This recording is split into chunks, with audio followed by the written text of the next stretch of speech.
I am Zuri, 28 years old, and last Sunday, my family threw me out like garbage because I refused to abandon a terrified mute 6-year-old boy. As my father, a prominent bishop, screamed that I was a disgrace, and my brother-in-law mocked my bank account, I simply held the little boy's hand and walked out into the rain. They thought I was ruining my life for a street kid. They had no idea that the silent child trembling in my arms was the sole heir to a billion-dollar tech empire, or that his father was about to make them pay for every cruel word they spoke to me. Before I share my story, let me know where you are watching from in the comments below. Hit that like button and subscribe if you have ever had to walk away from toxic family members to protect your peace. The smell of roasted lamb and sweet tea usually brought comfort, but tonight, the heavy oak dining table felt like a courtroom. My mother Valerie had pulled out her finest china with crystal glasses catching the light of the grand chandelier. She was hosting 2 city councilmen and a state senator, all to secure zoning permits for my father's latest megachurch expansion. The room was a fortress of wealth and false piety. I was supposed to sit quietly, wear a polite smile, and serve the food like the obedient daughter they always wanted me to be. Instead, I stood near the entryway, gripping the hand of a 6-year-old boy named Malik. His clothes were still damp from the rain, and he was staring at the marble floor completely terrified.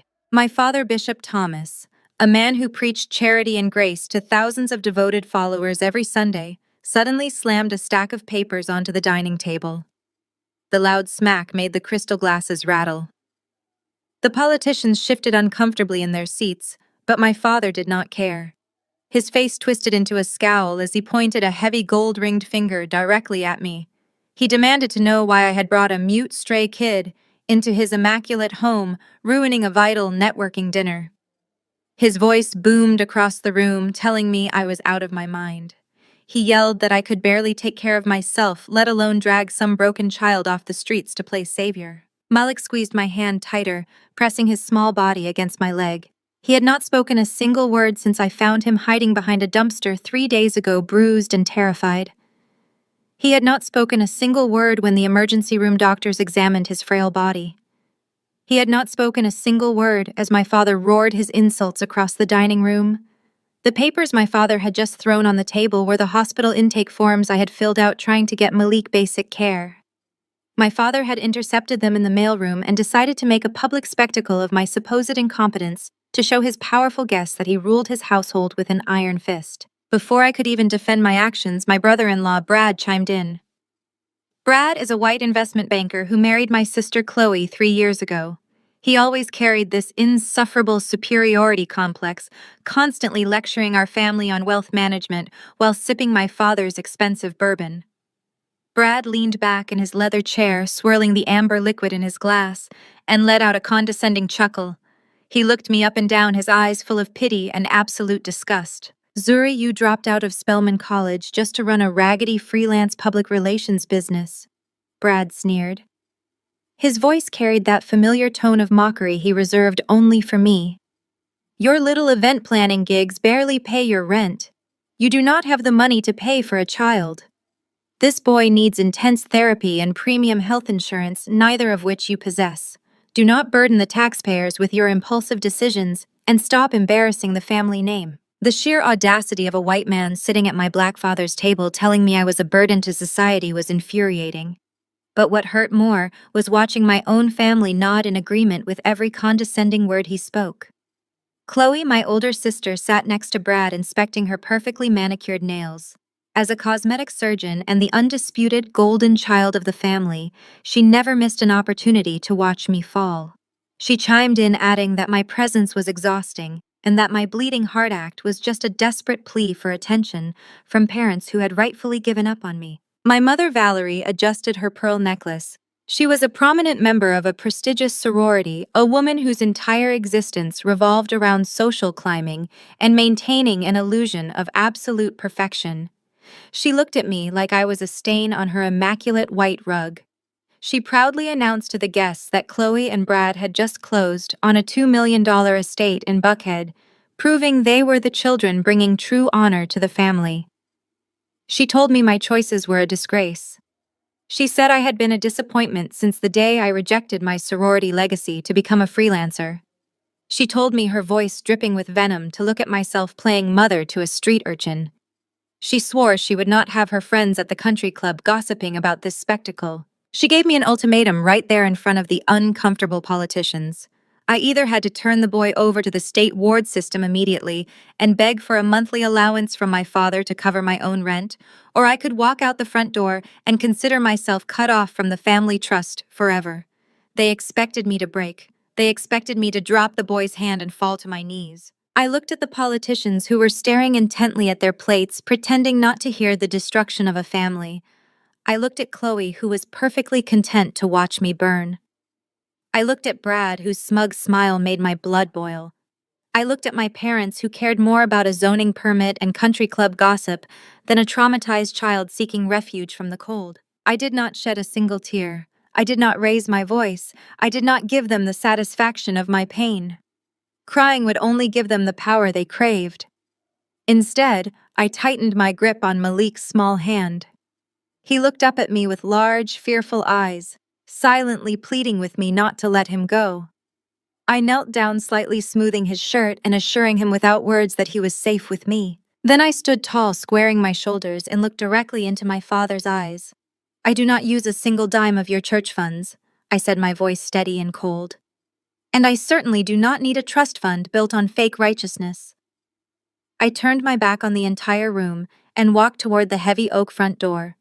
As I reached for the handle, I heard Chloe laugh behind me, betting loudly to Brad that I would not last 3 days before coming back to beg for grocery money. I walked out into the cool evening air, closing the door firmly behind me, walking away in a chorus of their insults. The morning sun crept through the cracked blinds of my cramped apartment, casting pale lines across the worn carpet.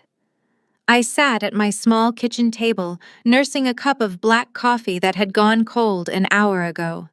My eyes were fixed on the small lump sleeping soundly on my faded sofa. Malik had not moved since his head hit the pillow. His tiny hands were still curled into fists even in his sleep. I pulled up my banking app on my cracked phone screen. $32.14. That was my entire safety net. My father and Brad were absolutely right about my financial reality, but they were entirely wrong about what it meant to be a provider. Being a protector did not require a Buckhead estate or a luxury vehicle. It required showing up. My family had never understood that distinction. The silence of the early morning was suddenly shattered by a violent pounding on my front door. The sheer force of the knocks made the cheap wood rattle in its frame. My heart slammed against my ribs. It was barely 7 in the morning. My first thought went straight to my father. Bishop Thomas was not a man who accepted defiance. He had the money and the influence to send the local police or child protective services to my door just to prove a point. He would gladly strip this boy away from me just to show his congregation that his rebellious daughter was an unfit menace to society. The pounding echoed again, louder this time, accompanied by heavy, muffled voices in the hallway. I stood up quickly, my chair scraping against the linoleum. I rushed to the narrow window and pulled back the edge of the blind. My breath caught in my throat. The street below my building, usually lined with rusted sedans and overflowing trash bins, was completely barricaded. A fleet of black armored SUVs idled in a perfect line. Men in tactical gear were stationed at the perimeter of the complex, pushing back a growing crowd of curious neighbors. "Open the door immediately," a deep voice ordered from the hallway. I grabbed the heavy metal flashlight from my kitchen drawer, my knuckles turning white around the grip. I stepped in front of the sofa, placing my body between the door and the sleeping child. I unlocked the deadbolt but kept the chain engaged, opening the door just a fraction of an inch. Before I could even speak, a heavy shoulder slammed against the wood. The metal chain snapped instantly, sending screws flying across the entryway. I stumbled backward, raising the flashlight as a swarm of large men in dark suits flooded into my tiny living room. They moved with terrifying precision, securing the corners of the room in seconds. One of the men rested his hand near a shoulder holster, his eyes darting, scanning for threats. Malik woke up with a start. He let out a silent gasp and scrambled off the sofa, darting behind me.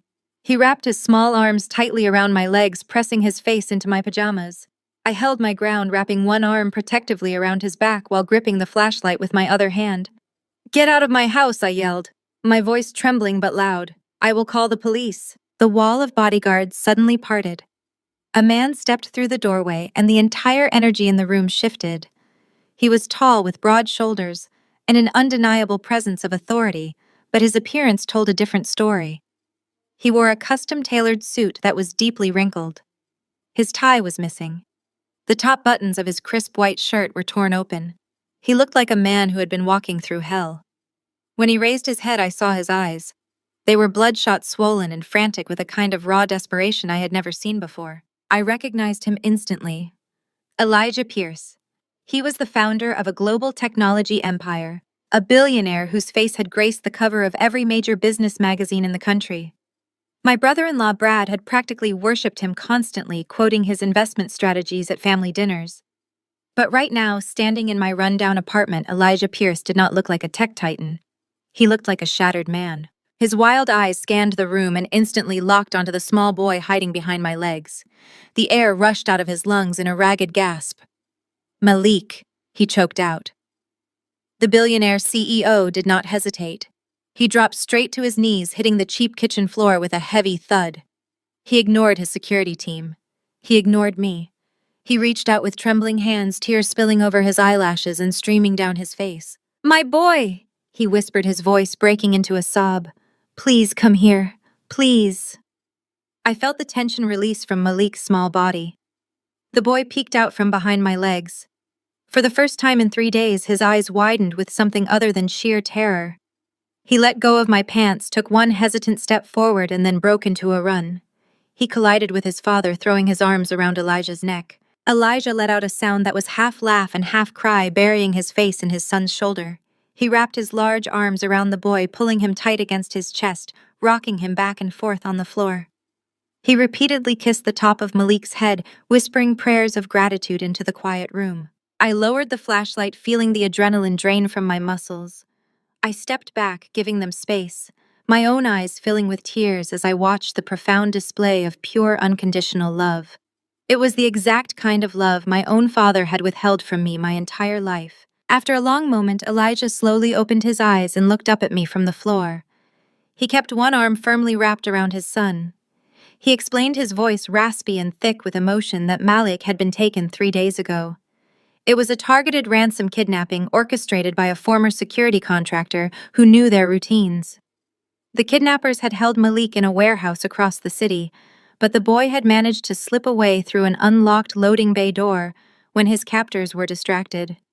Malik had been wandering the harsh city streets alone, traumatized into absolute silence, until I found him shivering behind that diner dumpster. Elijah explained that his private security team had been tearing the city apart block by block.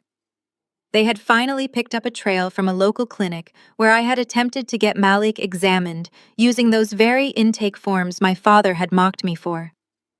They tracked the clinic's camera footage straight to my neighborhood. "You saved his life," Elijah said, his voice filled with a heavy, fierce gratitude as he slowly stood up, carrying Malik in his arms. "You protected my son when he had no one. You took him in when you had nothing. I do not know who you are, but I swear to you right now, your life will never be the same. I will make sure you never have to worry about a single thing for the rest of your days." Before I could even process his promise, a harsh vibration rattled against the kitchen counter. My phone was lighting up and buzzing violently. I glanced over at the screen. The caller ID flashed in bold letters: Bishop Thomas' father. My brow furrowed. He never called me on a weekday morning. He certainly never called me after disowning me. Then I realized what was happening. I looked toward the window. Above the sound of the idling SUVs in the street, I could hear the distinct rhythmic chopping of helicopter blades circling overhead. The local news stations had caught wind of the massive security breach in my neighborhood. The morning broadcasts were undoubtedly showing live footage of Elijah Pierce's heavily armored motorcade parked right outside my specific apartment building. My mother never missed the morning news. My father never missed an opportunity to monitor the city's wealthy elite.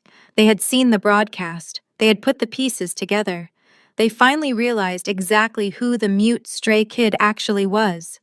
They realized that the child they had thrown out into the rain, the child they had ordered me to hand over to the state, was the sole heir to a massive billion-dollar technology empire. The phone stopped buzzing for exactly 2 seconds before it started vibrating frantically again. Another call from my father, followed instantly by a text message notification from Chloe, demanding I pick up the phone immediately. They were panicked. They were desperate to backtrack. They suddenly wanted the daughter they had treated like human garbage just 12 hours earlier. Elijah watched me staring at the phone. "Is everything all right?" he asked, shifting Malik gently on his hip. I looked at the billionaire and his son. I looked at the life-changing promise standing right in front of me. Then I looked down at the flashing screen demanding my compliance one last time. I walked over to the counter. I picked up the phone, feeling the frantic buzzing against my palm. I let a slow, genuine smile touch my lips. I pressed the red decline button, ending the call instantly. Without a second thought, I dropped the phone straight into the trash can. "Everything is perfect," I said, turning back to Elijah. "I am completely ready for the next chapter." He thought money was the answer. He thought money could balance the scales. He thought money could erase the trauma of the last 3 days. He clicked a silver pen and scrawled his signature across the bottom of a blank check. He tore it from the binding and held it out to me, his hand completely steady despite his bloodshot eyes. He told me to write down any number I wanted. He told me this was his debt to pay. He told me I would never have to live in a place like this again. I stared at the slip of paper. My father used money to control people. Brad used money to belittle people. Chloe used money to blind people. I reached out and took the check from Elijah's hand. Then, without breaking eye contact, I ripped it cleanly down the middle. I placed the torn pieces on my kitchen counter. "I run a business," I told him, my voice calm and unwavering. "I charge my clients for public relations strategies, event coordination, and brand management. But I do not charge a fee for basic human decency. I did not pull your son out of the freezing rain for a payout. I pulled him out of the rain because he was a child who needed someone to simply show up." Elijah stared at me. The billionaire, who was accustomed to everyone wanting a piece of his fortune, looked entirely speechless. He looked at the torn pieces of the check, and then back at me, a profound respect replacing the frantic desperation in his eyes. He nodded slowly, acknowledging that he had misjudged my character. He signaled to the men standing by the door, indicating it was time to leave. He knelt back down and gently placed his hands on Malik's shoulders, telling him it was time to go home. The reaction was instant and violent. Malik let out a piercing shriek. He screamed when the lead bodyguard stepped forward to clear the path. He screamed when his father tried to lift him into his arms. He screamed until the walls of my tiny apartment seemed to shake with his absolute terror. The silence he had maintained for 3 days broke into a shattered, hysterical panic. His small hands clawed at Elijah's expensive shirt, fighting to get back to me. I dropped to my knees immediately. I pulled Malik against my chest, wrapping my arms tightly around his shaking frame. I rocked him back and forth against the cheap linoleum floor, murmuring quiet assurances until his screams dissolved into exhausted hiccups. I did not let go. I did not pull away. I did not stop rocking him. Elijah stood above us, helpless and heartbroken, watching his only son cling to a stranger for safety. "He will not survive being separated from you," Elijah said, his voice raw with defeat. "He has been through a nightmare, and you are the only anchor he recognizes." Elijah began pacing the narrow strip of floor between my kitchen counter and the front door. His mind was working rapidly, shifting from a desperate father to a calculating chief executive. He stopped and looked at me, reviewing the torn check, and then my defiant posture. "You said you run a public relations business. You handle brand management and crisis coordination." I nodded, keeping my arms firmly around Malik. "My company is currently facing the greatest crisis in its history," Elijah stated, his tone shifting into absolute authority. "The media is swarming. The board of directors is panicking. My internal public relations team is completely paralyzed by the kidnapping. I need someone who does not panic. I need someone who cannot be bought. I need someone who knows exactly how to stand their ground when the entire world is breaking down their door." He crouched down to my eye level. "I am offering you the position of Director of Crisis Management for Pierce Industries. You will take over my entire communications department. You will also serve as Malik's personal psychological guardian until he feels safe again. You will live on my estate. You will have full executive authority. Name your salary and I will double it. It was a staggering proposition. It was an offer that would instantly obliterate the smug superiority of my entire family. I looked down at Malik, who had finally stopped trembling. I looked at Elijah, who was offering me the power and the platform I had worked my entire life to achieve. I accepted the offer. Within 2 hours, my meager belongings were packed into the back of a bulletproof luxury vehicle. We arrived at the Pierce estate, an architectural marvel of glass and steel isolated on hundreds of acres of private woodland. I was given a suite adjacent to Malik's room, an office overlooking the manicured grounds, and a security detail of my own. I was just sitting down at my new mahogany desk to review the company's press briefings when a junior executive knocked on my door. He was holding a tablet, his face pale with anxiety. He told me I needed to see the local news broadcast immediately. I took the tablet and tapped the screen. The video buffered for a second before revealing a highly orchestrated press conference taking place on the steps of my father's megachurch. Bishop Thomas stood at the podium dressed in his finest tailored suit, looking somber and deeply spiritual. My mother stood right beside him, dabbing at her dry eyes with a silk handkerchief. Chloe and Brad were positioned strategically in the background, looking appropriately solemn. My stomach turned as my father began to speak into the cluster of microphones. He used his deep, resonant preaching voice to weave a web of absolute lies.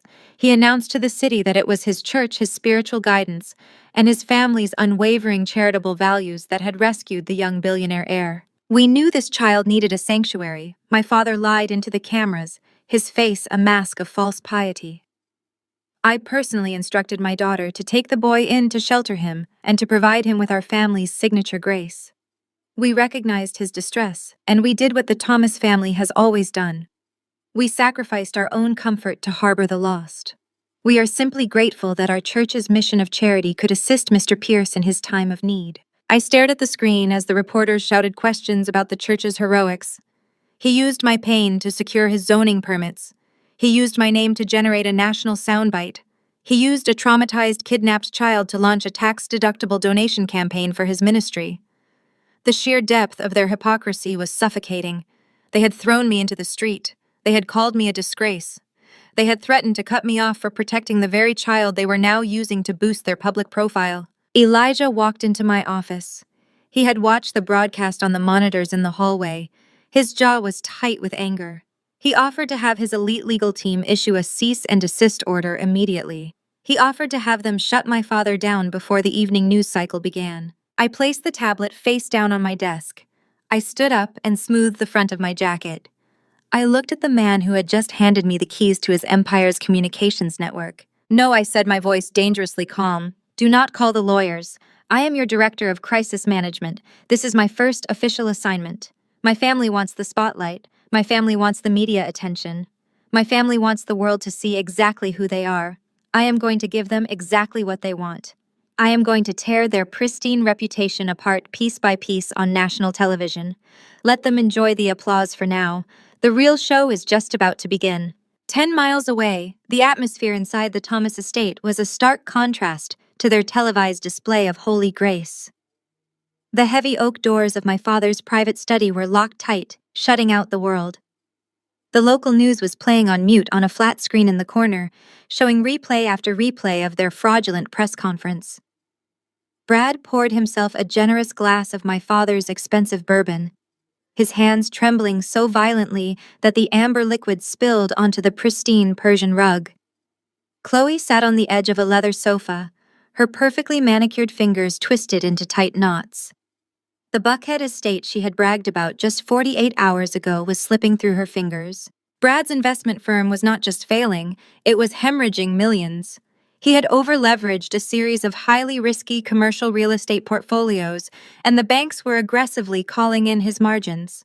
He needed $5 million in cash by the end of the week, or the Securities and Exchange Commission would be knocking on his door investigating a string of fraudulent wire transfers he had used to cover his early losses. My mother, Valerie, paced the floor, her pearl necklace clinking rhythmically against her collarbone.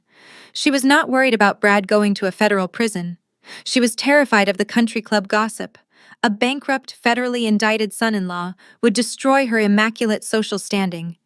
She turned to my father, her voice sharp and demanding, insisting he fix the situation immediately. Bishop Thomas stood behind his grand mahogany desk, his face flushed with a dangerous mixture of rage and panic. He had just staked his entire pastoral reputation on national television, leveraging his supposed rescue of the Pierce heir to elevate his church's profile and secure his expansion permits. If his son-in-law was indicted for federal financial crimes, the resulting scandal would obliterate the church's massive development project and invite a deep, devastating audit of their own ministry finances. My father opened his personal laptop, his jaw set in a hard line. He bypassed his personal checking accounts and logged directly into the church's internal financial portal. He accessed the Sacred Charity Fund, specifically the account designated for the new community orphanage project. The sheer irony of stealing from orphans after threatening to send a traumatized child to the state ward system was completely lost on him. Without a single shred of hesitation or spiritual guilt, he initiated a blind wire transfer of $2 million straight into an offshore shell account controlled by Brad. He called it a temporary bridge loan.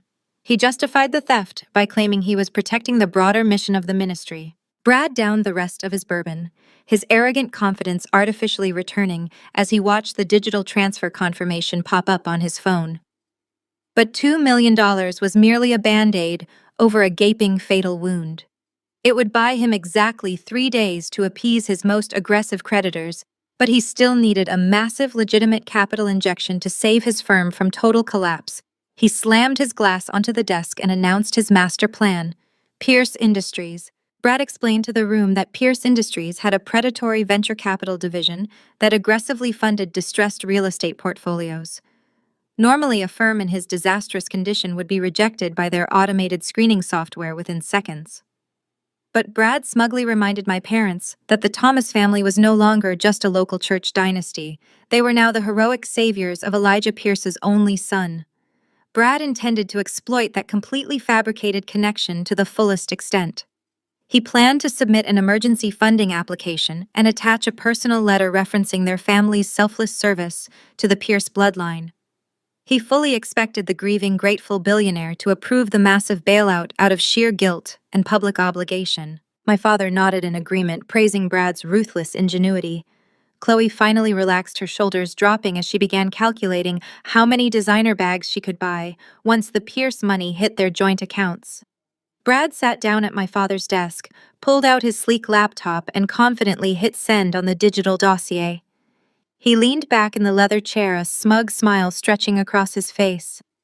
He believed he was outsmarting the global financial system. He believed he was manipulating a vulnerable billionaire. He had absolutely no idea where that email was actually going.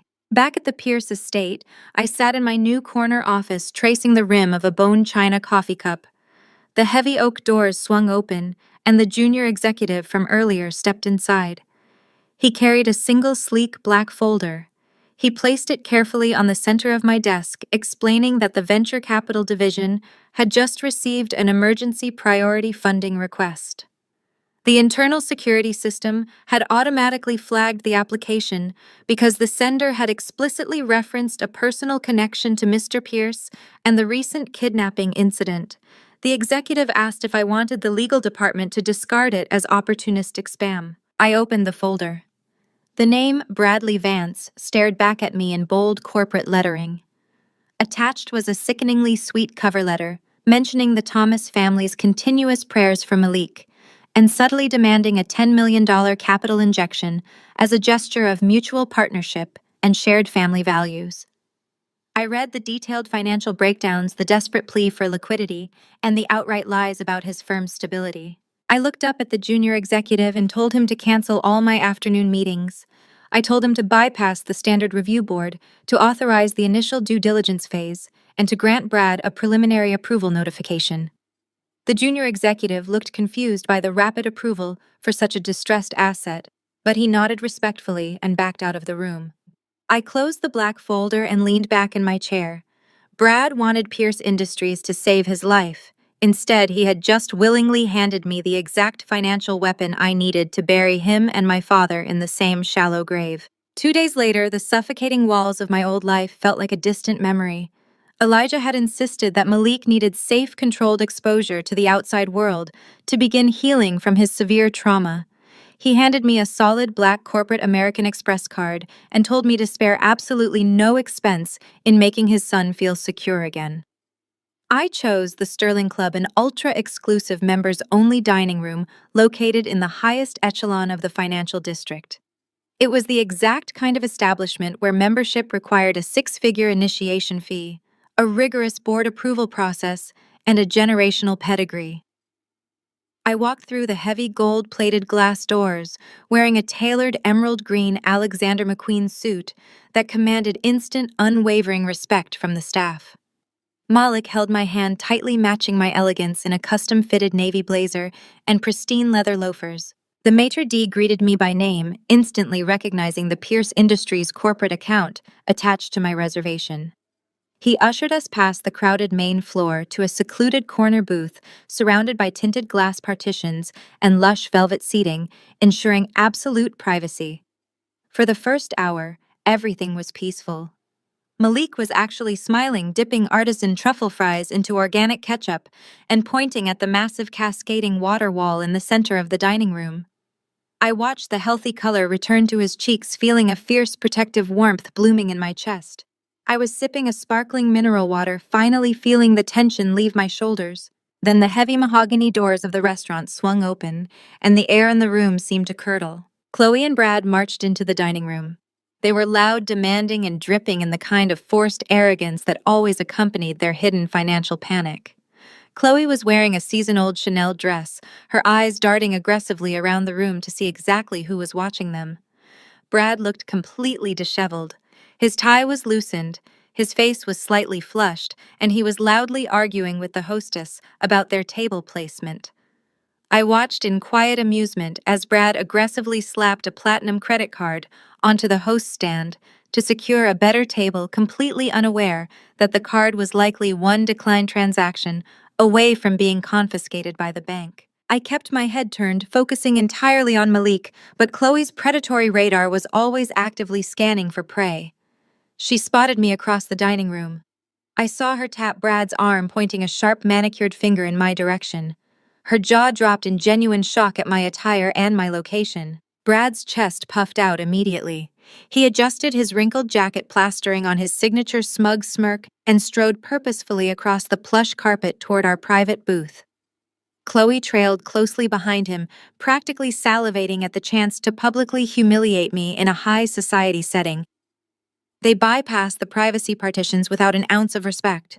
"Well, look what the cat dragged into the elite sector," Brad announced, his voice deliberately loud enough to turn the heads of the neighboring wealthy patrons. I did not flinch. I carefully wiped Malik's hands with a linen napkin before slowly looking up at my brother-in-law. I noted the faint beads of cold sweat forming on his forehead. I noted the slight tremor in his hands. The man was drowning in a multi-million-dollar debt and using loud aggression as a pathetic life preserver. "Are you lost, Zuri?" Chloe chimed in, leaning heavily against the velvet booth with a mocking laugh. "This is not exactly your local corner diner. Did you have to empty your entire sad little savings account just to buy a glass of tap water here?" Brad looked down at Malik, then back up at my expensive tailored suit. His brain, fueled by years of deeply ingrained prejudice and racial superiority, completely miscalculated the reality of the situation. He let out a loud, condescending bark of laughter. "Oh, I get it now," Brad sneered, leaning aggressively over the table. "You actually managed to parlay your little rainy night stunt into a minimum wage job. The mighty Pierce family felt sorry for you and threw you a bone. What is your official title, Zuri? Glorified babysitter? Premium diaper changer? Are they letting you wear their old designer clothes to make you look presentable in public, so you do not embarrass them?" Malik shrank back against the velvet cushions, sensing the hostile, frantic energy radiating from the man looming over us. I calmly placed my hand over Malik's small fingers, silently reassuring him that he was perfectly safe. I looked directly into Brad's bloodshot eyes, refusing to break eye contact or show a single ounce of intimidation. "I am working directly for Pierce Industries," I replied, my voice incredibly low and steady. Brad chuckled, shaking his head as if I had just told a hilarious joke. Sure you are. You are a hired nanny fetching organic juice boxes for the billionaire's kid. But you know what, Zuri? I am actually a generous guy. I believe in helping out the struggling working class. He reached into his designer leather briefcase and pulled out a thick, glossy folder. It was a physical copy of the exact same desperate investment portfolio he had blindly emailed to my division the day before. He tossed it onto the pristine white tablecloth right next to my coffee cup. I have a multi-million-dollar pitch sitting in the venture capital queue at Pierce Industries, Brad said, leaning closer, his breath smelling faintly of morning alcohol and sheer panic. But corporate bureaucracy is far too slow for my timeline. Since you are wandering around the Pierce building playing nanny, you must know some of the staff. Maybe a janitor. Maybe a low-level mailroom clerk. Slip this physical portfolio to someone on the inside. Get it onto a real executive's desk. Chloe crossed her arms, rolling her eyes at her husband. Brad, why are you wasting your valuable time with her? She does not know anyone important. She is a glorified maid. Brad ignored her, reaching into his tailored pocket and pulling out a silver money clip. He peeled off 5 $100 bills and dropped them onto the table right next to his glowing portfolio. He patted my shoulder with heavy, patronizing force. Do this little favor for me, Zuri, and you can keep the cash. Brad mocked, tapping the crisp bills. Consider it a charitable family donation. It should help cover the rent for your raggedy little apartment this month, since I know your public relations business is practically bankrupt. I looked at the 5 crumpled bills resting on the white linen. I looked at the glossy portfolio detailing a failing firm that was currently being evaluated by my own internal security team. Then I looked at Brad. He was so blindingly arrogant, so completely consumed by his own false narrative of superiority, that he could not even fathom the idea of a black woman holding a position of supreme authority over his entire financial existence. He thought I was begging for scraps, while I was actually holding the keys to his complete destruction. I slowly reached out and picked up the heavy portfolio. I let the $500 sit completely untouched on the table. I will make sure this gets exactly where it belongs, I said, my voice dangerously smooth. I will personally review every single page of this portfolio, Brad. Brad let out a roaring laugh, genuinely amused by my statement. He shook his head, finding the idea of a nanny reviewing his complex financial documents absolutely hysterical. You do that, Zuri? He chuckled, turning away from the table. You read the big words and then pass it along to the adults in the boardroom.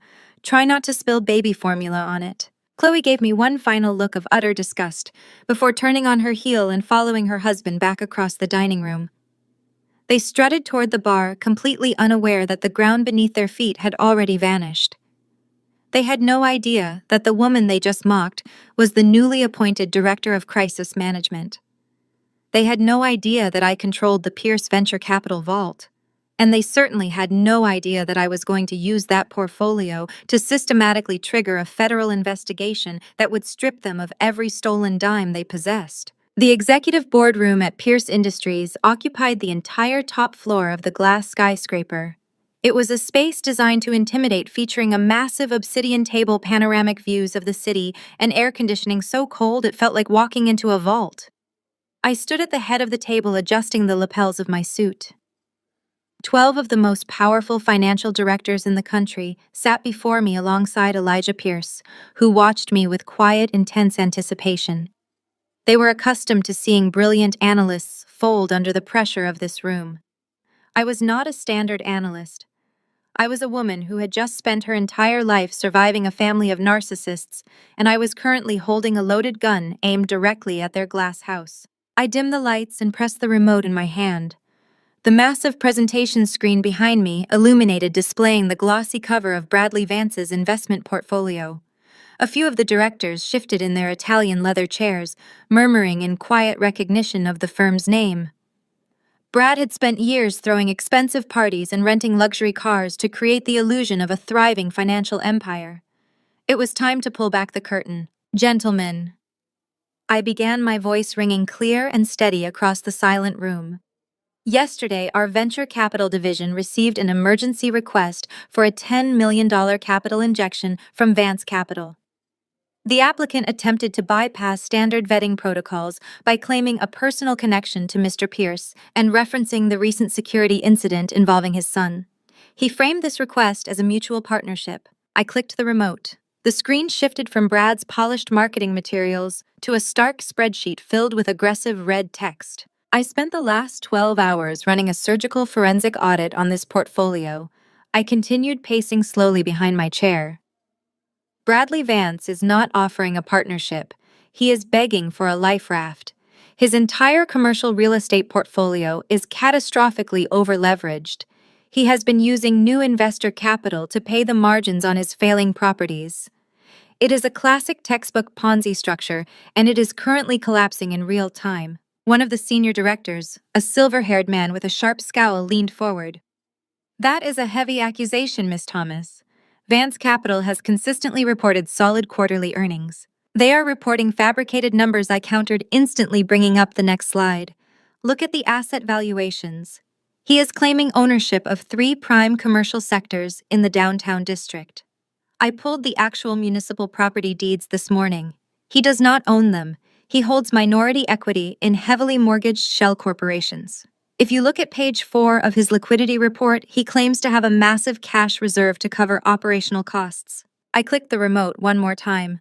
A bank routing statement appeared on the screen highlighting a very specific recent transaction. This cash reserve did not exist 48 hours ago, I stated, letting the weight of my words settle over the room. Exactly $2 million was wired into Vance Capital's primary holding account yesterday afternoon. I traced the routing numbers. This was not a legitimate return on investment. It was a blind transfer originating from a tax-exempt religious charity fund. He is stealing from a church ministry to hide his margin calls from federal regulators. If Pierce Industries injects $10 million into this firm, we will not be securing a profitable asset. We will be directly funding a federal financial crime. The boardroom went completely dead silent. The senior directors stared at the screen, their initial skepticism entirely replaced by absolute shock. They looked at the undeniable digital paper trail I had laid out before them. I had completely dismantled a multi-million-dollar fraud in less than 5 minutes. Elijah Pierce slowly stood up from his chair at the center of the table. He did not look at the board of directors. He looked directly at me, his expression a mixture of profound respect and lethal corporate anger. The fact that Brad had tried to use Malik's traumatic kidnapping as leverage to steal Pierce money had ignited a quiet, terrifying rage inside the billionaire. Elijah placed his hands flat on the obsidian table. "You have extraordinary instincts, Zuri," he said, his voice echoing in the quiet room. "You saw exactly what my automated risk algorithms missed. This firm is a complete liability, and the man running it is a parasite." Elijah turned to look at the rest of the board. "From this moment forward, Zuri Thomas has absolute total executive authority over this specific funding application and any future crisis interventions. She does not need board approval. Her decision is final."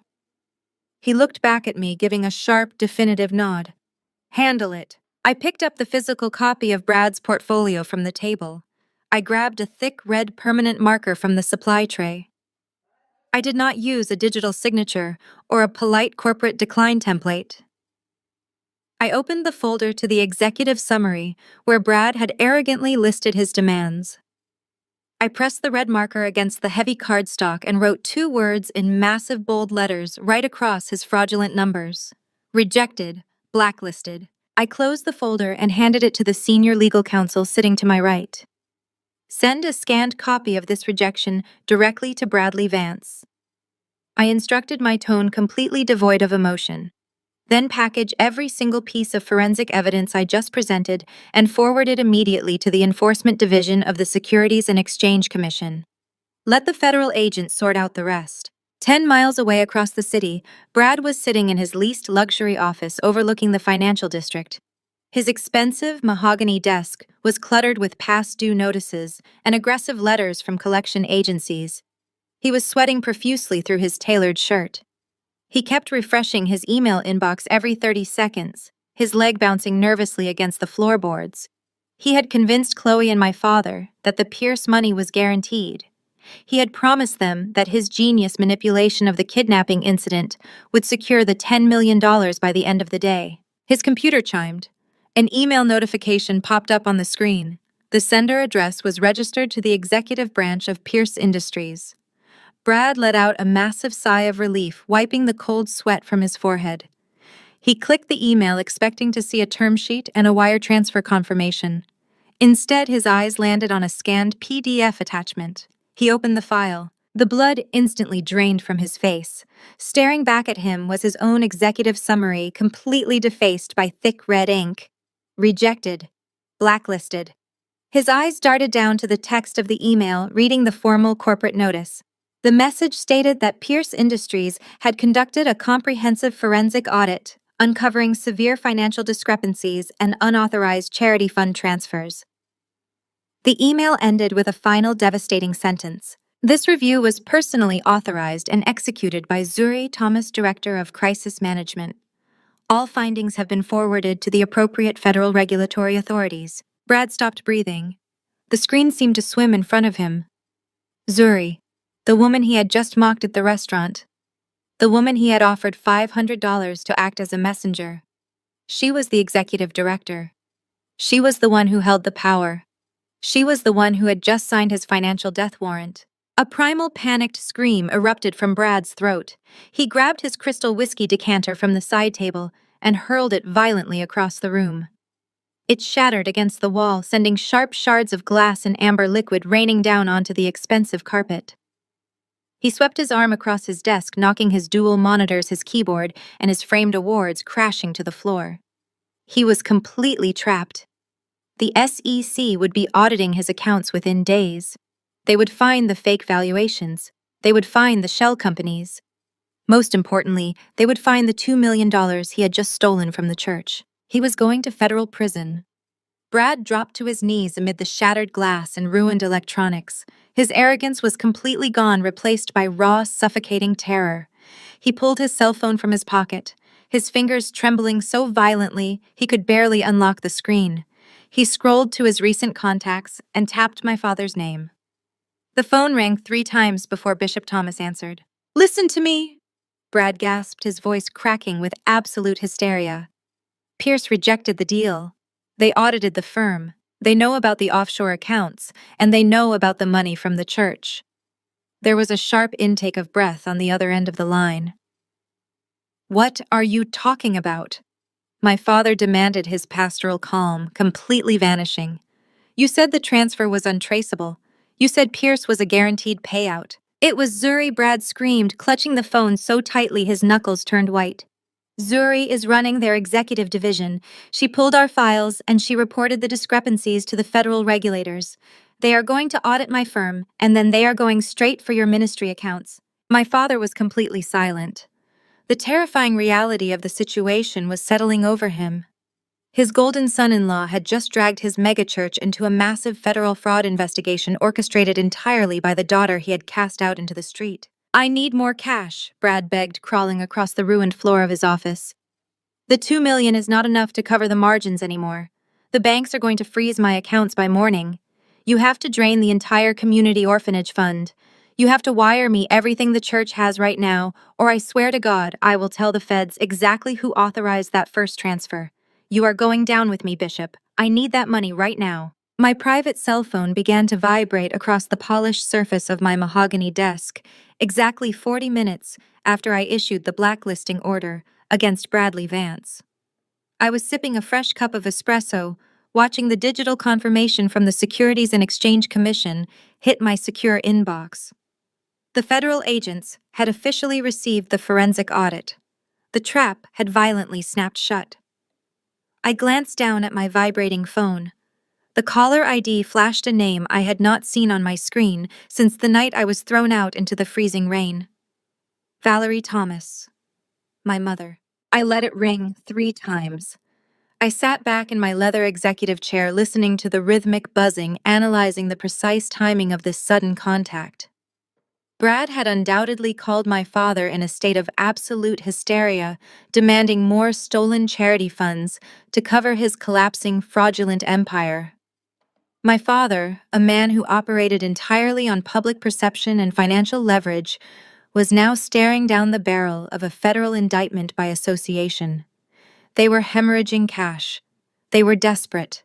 And my mother only ever called when she needed to extract value from a situation. I tapped the screen and lifted the phone to my ear, remaining completely silent. "Zuri, darling," my mother sang through the receiver. Her voice was dripping with that thick, practiced syrup she exclusively reserved for wealthy church donors and local politicians. It was a tone completely devoid of maternal warmth, engineered entirely for manipulation. "I have been thinking about you all morning. We have all just been so incredibly worried about you since you left the house." "I did not leave." I corrected my voice, a flat, emotionless calm. "You and Bishop Thomas threw me out into a thunderstorm because I refused to abandon a traumatized child to the state ward system." My mother let out a high, breathy laugh, completely ignoring my statement, as if I had merely commented on the weather. "Oh, do not be so dramatic, Zuri. You have always had such a flair for the theatrical. Families have disagreements. It is perfectly natural. But we are a family of faith, and it is time to put these petty little misunderstandings behind us." I remained silent, allowing her false magnanimity to hang awkwardly in the air. The desperation was practically radiating through the cellular connection. "As you know, this Saturday is the grand 40th anniversary gala for our ministry." My mother continued, her pace quickening slightly when I refused to offer her the polite validation she expected. "It is going to be the most magnificent event of the decade. The mayor is attending. The city council will be there. We are transforming the entire fellowship hall into a ballroom to celebrate your father's glorious legacy of community service. And as a family, we expect you to be standing right there in the front row." I leaned forward, resting my elbows on the cool obsidian desk. I knew exactly what the anniversary gala was designed to do. It was a massive high society shakedown. My parents used the opulent celebration to pressure their wealthiest congregants into writing massive tax-deductible checks for their various phantom community projects. Now, with Brad draining their accounts blind to cover his fraudulent margin calls, they needed a record-breaking night of donations just to keep the church doors open. "I appreciate the sudden invitation," I replied, keeping my tone perfectly measured. "But high society galas require a certain standard of presentation. I would hate to ruin your aesthetic." My mother seized the opening immediately, her voice dropping into a sharp, condescending whisper. "That is exactly why I am calling you ahead of time, Zuri. I know how you struggle with appropriate evening wear on your meager little budget. I cannot have you showing up in one of your worn-out business suits looking like a vagrant next to Chloe. So I went ahead and took care of it for you. I ordered a dress from that cheap little discount rack boutique you used to frequent in college. It is nothing special, but it is presentable enough for the back of the room. I will have one of the church volunteers drop it off at the Pierce Estate service entrance this afternoon." I looked down at the sleeves of my custom-tailored Alexander McQueen jacket. I looked around my sprawling corner office overlooking the financial district. The sheer blinding arrogance of her assumption was almost breathtaking. She truly believed I was scrubbing floors and washing dishes in a billionaire's mansion. She needed to diminish me. She needed to assert her dominance by wrapping an insult in a supposed act of charity. "I understand," I said, refusing to give her the satisfaction of a reaction. "You bought me a discount dress. But why the sudden urgency to have your disgraced daughter at your prestige event? Because you are not coming alone?" My mother snapped, her patience finally wearing thin. "You are going to bring Mr. Pierce. The entire congregation has been buzzing ever since your father heroically rescued his boy. Everyone knows you are living on his estate, working as his domestic help now. It is perfectly fine, honest labor, Zuri. There is no shame in being a maid for a wealthy family. But we need him in that building." The pieces of their desperate puzzle locked seamlessly into place. "I need Mr. Pierce to be photographed, shaking your father's hand at the gala." My mother continued, spelling out her parasitic strategy. "I need the wealthy donors to see the great tech billionaire endorsing our charity funds. If Elijah Pierce writes a check, our congregation will blindly match it tenfold. You live in his house, you take care of his child. Tell him it is a requirement of your employment. Tell him he owes the Thomas family for our holy intervention. Just get him to walk through those doors and sit at our VIP table." It was a brilliant, albeit entirely delusional, piece of crisis management. My parents were attempting to use the illusion of a partnership with Pierce Industries to trigger a tidal wave of donations to instantly replace the millions my father had illegally wired to Brad.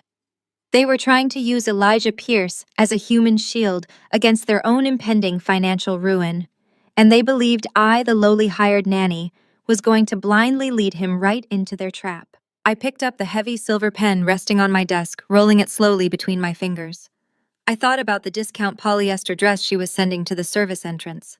I thought about Chloe and Brad aggressively parading their stolen wealth. I thought about my father standing at his pulpit preaching about grace while committing federal wire fraud. I will attend the gala, I said, my voice dropping an octave, carrying a sharp metallic edge. And I will ensure that the Pierce estate is properly represented at your VIP table. Oh, wonderful. My mother exhaled a massive rush of relief, washing away her condescending edge. Just wear the dress I send you, Zuri. Stay quiet, keep your head down, and let your father do the talking when the cameras flash. There is just one specific protocol we must follow, I interrupted, cutting her off completely. Pierce Industries requires strict security clearances for all public appearances. You cannot just write his name on a piece of cardboard. I need you to send a formal gold-embossed VIP invitation directly to the executive headquarters. Of course, my mother agreed eagerly, already mentally counting the incoming donations. I will have it messaged over today. How exactly should I address the envelope to ensure it bypasses his secretaries? Address it to the senior partner of Pierce Industries. I instructed, my gaze fixed on the flashing stock ticker on my computer monitor. Do not use a personal name, just the official title. Send it to the executive suite. I will personally guarantee that the senior partner attends your father's anniversary gala. Perfect. My mother purred, her arrogant confidence completely restored. See, Zuri, when you actually follow instructions, you can be somewhat useful to this family. Do not be late on Saturday. She terminated the call without another word. I slowly lowered the phone, placing it face down on the polished wood. A slow, genuine smile touched my lips. My mother was so consumed by her own prejudice and so blinded by her desperation to save Brad's collapsing firm that she had not bothered to ask a single qualifying question. She was going to proudly send a VIP invitation to the senior partner of Pierce Industries, expecting a grateful, oblivious billionaire to walk through her doors and save her husband's church. She had absolutely no idea that the official title of senior partner belonged entirely exclusively and legally to me, and I was going to use that formal invitation to burn her magnificent gala straight to the ground. I placed the receiver back onto its cradle and stared out the floor-to-ceiling windows of my office. The city stretched out below me, a glittering grid of power and commerce. My mother had just unknowingly handed me the exact coordinates to strike. She believed she was summoning a docile servant to fetch a billionaire for her ultimate social triumph. But I needed more than just a ruined funding pitch to completely dismantle their empire. I needed to pull their entire financial foundation out by the roots so they could never ever rebuild. I picked up my desk phone and pressed the single button that connected me directly to the chief of Pierce Industries' corporate intelligence division. I did not ask for a standard background check. I ordered a full, unrestricted forensic deep dive into the Thomas Family Trust, the ministry's operational accounts, and Bradley Vance's personal asset ledger. I authorized the intelligence team to bypass standard privacy protocols and utilize the absolute maximum extent of our corporate reach. I gave them unrestricted access to my executive budget and a hard deadline of 24 hours. The next morning, a heavily encrypted tablet was delivered to my desk by a bonded corporate security courier. I swiped my access badge and watched as the immaculate holy facade of Bishop Thomas and his golden family shattered into a million pieces of undeniable digital evidence. The intelligence team had unearthed secrets so dark and so desperately guarded that the sheer scale of their hypocrisy made my blood run cold. I opened the first file dedicated to my sister. Chloe's perfect suburban fairy tale was a complete and utter illusion. The sprawling Buckhead estate she constantly weaponized against me, comparing it to my cramped apartment, was deeply, desperately underwater. The forensic accountants had tracked a long history of missed payments. She was currently 120 days delinquent on the primary mortgage. The bank had already initiated internal foreclosure proceedings. Her designer wardrobe, her luxury vehicles, her exclusive country club memberships were all entirely financed by a mountain of high-interest credit card debt that was currently sitting in active collection status. She was functionally bankrupt, spending her days pretending to be royalty while dodging calls from aggressive creditors. I swiped to the second file. Brad's situation was significantly darker than simple corporate incompetence. He was not just running a standard commercial Ponzi scheme among high-rolling investors. The internal bank routing logs proved he was specifically actively targeting the most vulnerable members of my father's congregation. Brad had used his position as the bishop's son-in-law to host private financial seminars in the church fellowship hall. He had systematically drained the retirement funds and fixed pension accounts of elderly widows and devoted lifelong churchgoers, promising them wholly guaranteed returns on their investments. He was stealing their life savings simply to pay his commercial margin calls and fund Chloe's fake lifestyle. But the most devastating file belonged to Bishop Thomas. The $2 million wire transfer he had executed yesterday was not an isolated incident born out of sudden panic. It was a well-established pattern of predatory behavior. Over the last 5 years, my father had systematically siphoned exactly $1.5 million from the church's community outreach program, the food pantry budget, and the youth sanctuary fund.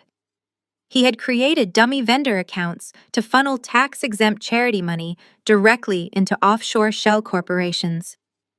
He used the stolen funds to finance his luxury cars, my mother's extensive cosmetic procedures, and the down payment on Chloe's lavish wedding.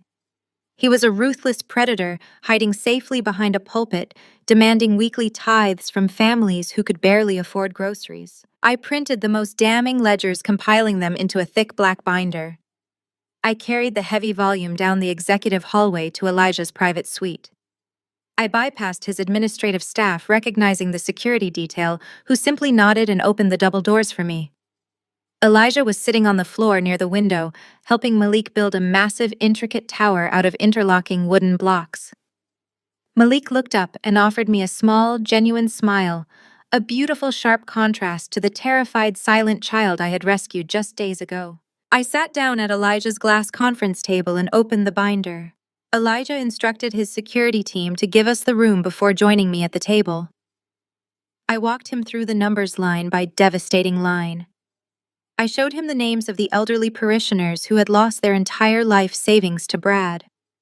I showed him the orphanage funds deliberately diverted to pay for my mother's designer handbags.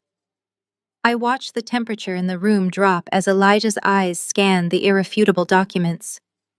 His jaw tightened in absolute disgust. The man who had built his empire on innovation and strict loyalty possessed a lethal hatred for those who exploited the defenseless. He looked at me, his voice deadly quiet, asking if I wanted him to hand the files over to the federal prosecutor immediately to have them arrested before the end of the day. I shook my head, closing the binder with a sharp snap. A federal indictment would immediately freeze their assets and drag this out in the courts for years. I explained, my voice perfectly level. They would use the media to play the victim. My father would stand on his pulpit and claim religious persecution. My mother would cry on daytime television. I do not want them to go to a white-collar prison while pretending to be spiritual martyrs. I want them to lose everything they value in front of the exact people they have spent decades trying to impress. I laid out my strategy. I asked Elijah to authorize the Pierce Industries Aggressive Acquisitions Department to move immediately. I did not want to simply expose their massive debts to the public. I wanted to physically own those debts.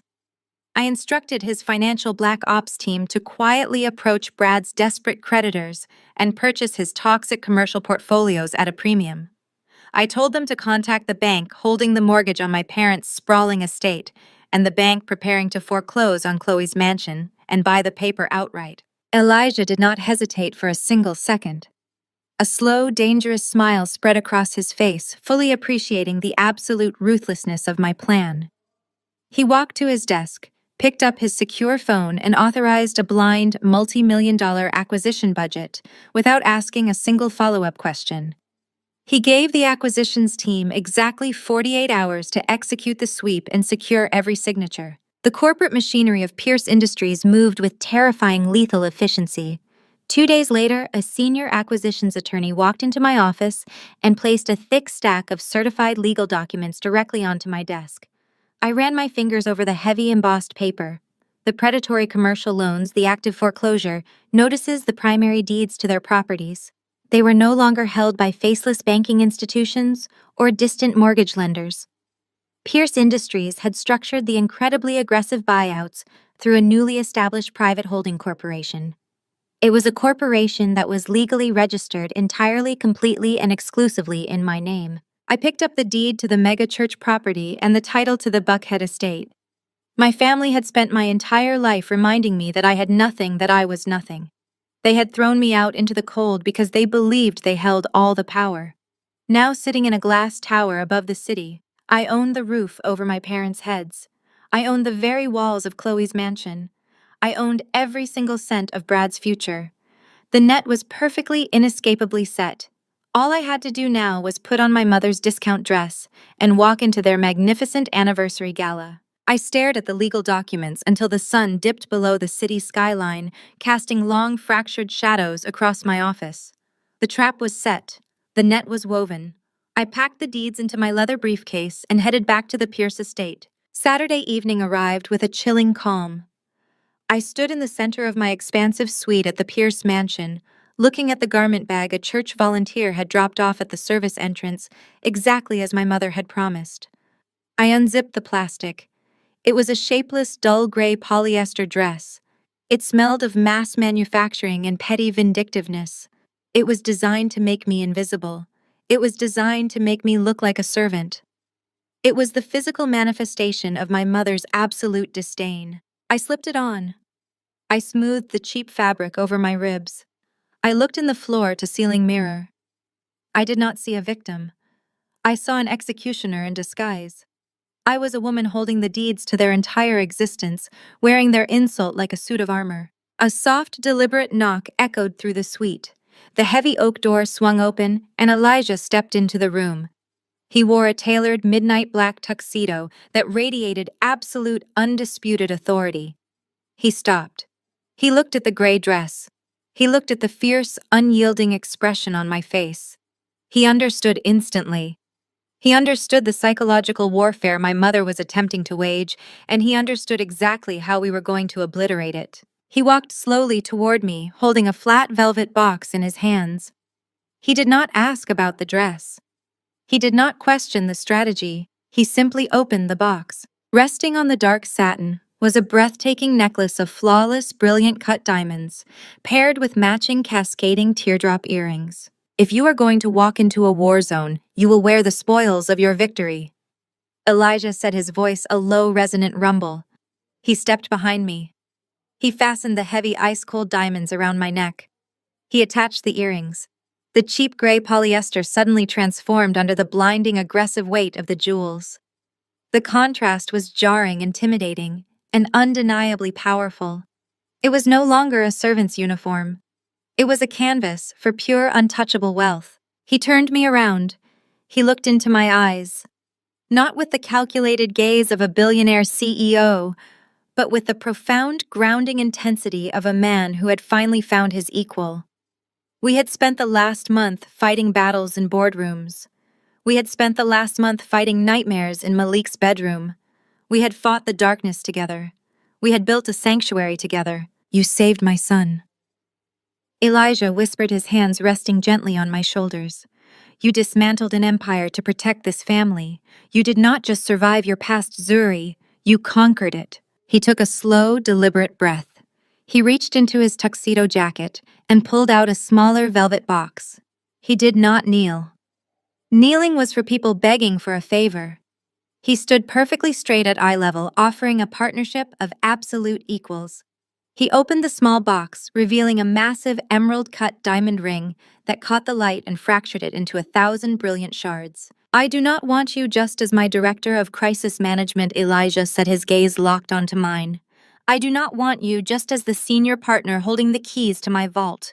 I want you as my wife. I want you as my equal. Build an empire with me, Zuri. Before I could process the massive brilliant diamond resting in the box, a small sound broke the heavy silence of the room. We both turned. Malik was standing in the doorway. He was wearing a tiny, perfectly tailored tuxedo that matched his father's exactly. His dark eyes were bright clear and completely free of the terror that had haunted him for weeks. The night terrors were gone. The haunting silence was gone. The trauma had been systematically washed away by the relentless, fierce protection we had wrapped around him day and night. Malik took a step forward. He looked at Elijah. He looked at me. His small hands gripped the edge of the doorframe. He opened his mouth. A sound he had not made since the night of the violent kidnapping finally broke free. Mama. It was a single word. It was a quiet word. But it struck me with the force of a physical blow. The breath completely left my lungs. The tears I had fiercely refused to shed for my biological family instantly rushed to my eyes for the family I had actively chosen. I dropped to my knees instantly, not caring about the gray dress, not caring about the heavy diamonds. I pulled Malik into my arms, burying my face in his small, warm shoulder. He wrapped his arms tightly around my neck, holding on with a fierce, absolute trust that healed every broken piece of my soul. Elijah knelt beside us, wrapping his massive arms around both of us, sealing the three of us in an unbreakable circle of warmth and unyielding loyalty. Yes, I whispered, looking up at Elijah through my tears, my hand resting firmly against Malik's back. Yes, to all of it. Elijah kissed my forehead, helping me back to my feet. He slid the heavy diamond ring onto my finger. It was cold. It was perfect. It was a promise of total destruction to anyone who dared to cross us.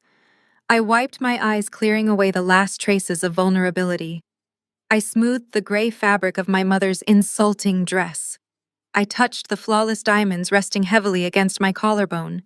The executioner had returned. It is time, Elijah said, picking up Malik and resting the boy effortlessly against his hip. Let's go to church. We walked out of the suite together. We descended the grand, curving staircase of the Pierce estate as a unified, impenetrable front. Waiting for us at the base of the stone steps was a gleaming black Rolls-Royce Phantom, its engine purring like a caged predator in the cool evening air. The driver opened the heavy armored door. I climbed into the pristine leather interior, followed by the two most important men in my life. I looked out the tinted window as the luxury vehicle glided smoothly through the wrought iron gates of the estate, heading straight for the glittering lights of the city. We were not just attending a 40th anniversary gala. We were bringing the reckoning. The drive to the church was a masterclass in silent anticipation. The tension inside the Rolls-Royce was not born of fear, but of absolute, focused certainty. Elijah held my hand, his thumb tracing the heavy band of the diamond ring. He had already signaled his lead security director to discreetly escort Malik through a private side entrance to our reserved table, ensuring the child was completely shielded from the impending chaos. Tonight was about dismantling the past, and there was no need for Malik to witness the ugliness of my biological family. As we pulled up to the grand entrance of the church, the sheer scale of the hypocrisy was staggering. My father had spared absolutely no expense for his 40th anniversary gala. Valet drivers in crisp white uniforms rushed to open doors for arriving guests. Local society photographers snapped pictures as the city's most influential black elite stepped onto the plush crimson carpet. Mayors, city council members, real estate tycoons, and wealthy business owners moved toward the massive double doors, laughing and holding expensive champagne flutes.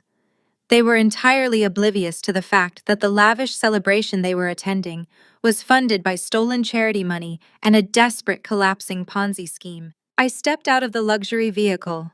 The cool evening air hit my face. I smoothed the cheap gray polyester dress my mother had sent me. Paired with the blinding, flawless pierced diamonds resting heavily against my collarbone, the dull fabric somehow transcended its cheap origins. My posture, my absolute lack of intimidation, and the millions of dollars radiating from my neck turned the insulting garment into an avant-garde statement of power. Elijah stepped out beside me, buttoning his tuxedo jacket. His presence alone causing a ripple of hushed whispers to spread through the crowd of arriving guests. We walked up the stairs and stepped through the heavy oak doors into the grand lobby. The foyer was a sea of silk designer gowns and tailored tuxedos. A live jazz quartet played softly in the corner. Right at the center of the room, perfectly positioned beneath a massive crystal chandelier, stood my mother and Chloe. Valerie Thomas was holding court wearing a sequined emerald gown, greeting the wealthy donors with her signature practice smile. Chloe stood beside her holding a glass of dark red wine, looking aggressively manicured, but distinctly strained. I could see the dark circles poorly hidden beneath her heavy foundation. I could see the frantic, rigid tension in her jaw. She was a woman drowning in debt, trying desperately to maintain the illusion of royalty. As I walked across the marble floor, the crowd naturally parted for Elijah. The hushed whispers grew louder. My mother turned her plastic smile, freezing instantly as her eyes locked onto me. She looked at the gray dress she had sent to humiliate me. Then her gaze traveled upward to the cascading diamonds framing my face. Her brain seemed to completely malfunction, unable to process how her ultimate insult had been transformed into a display of absolute untouchable wealth. Chloe saw me a second later. Her reaction was not shock. It was pure, unadulterated venom. The deep-seated jealousy that had consumed her entire life flared into a blinding rage. She saw me standing tall, commanding the attention of the entire room, wearing jewels that cost more than her entire heavily mortgaged estate. Her rational mind snapped. She gripped her wine glass, her knuckles turning white, and marched directly toward me, cutting through a group of city council members. I stopped walking, letting her approach. I maintained a perfectly serene expression. "What do you think you are doing?" Chloe hissed, her voice vibrating with malice loudly enough for the surrounding elite guests to hear. "You think because you work as a glorified maid for a rich man, you can steal a designer dress and parade around here like you belong. Take off those fake diamonds and go to the back before I have security throw you out." She did not wait for my response. In a swift, vicious motion designed to look like an accidental stumble, she thrust her arm forward, aiming the full glass of dark red wine directly at my chest.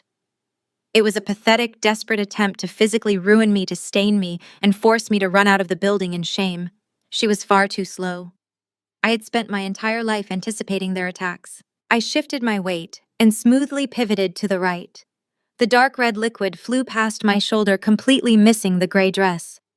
The heavy crystal wine glass slipped from Chloe's hand and shattered violently against the pristine marble floor.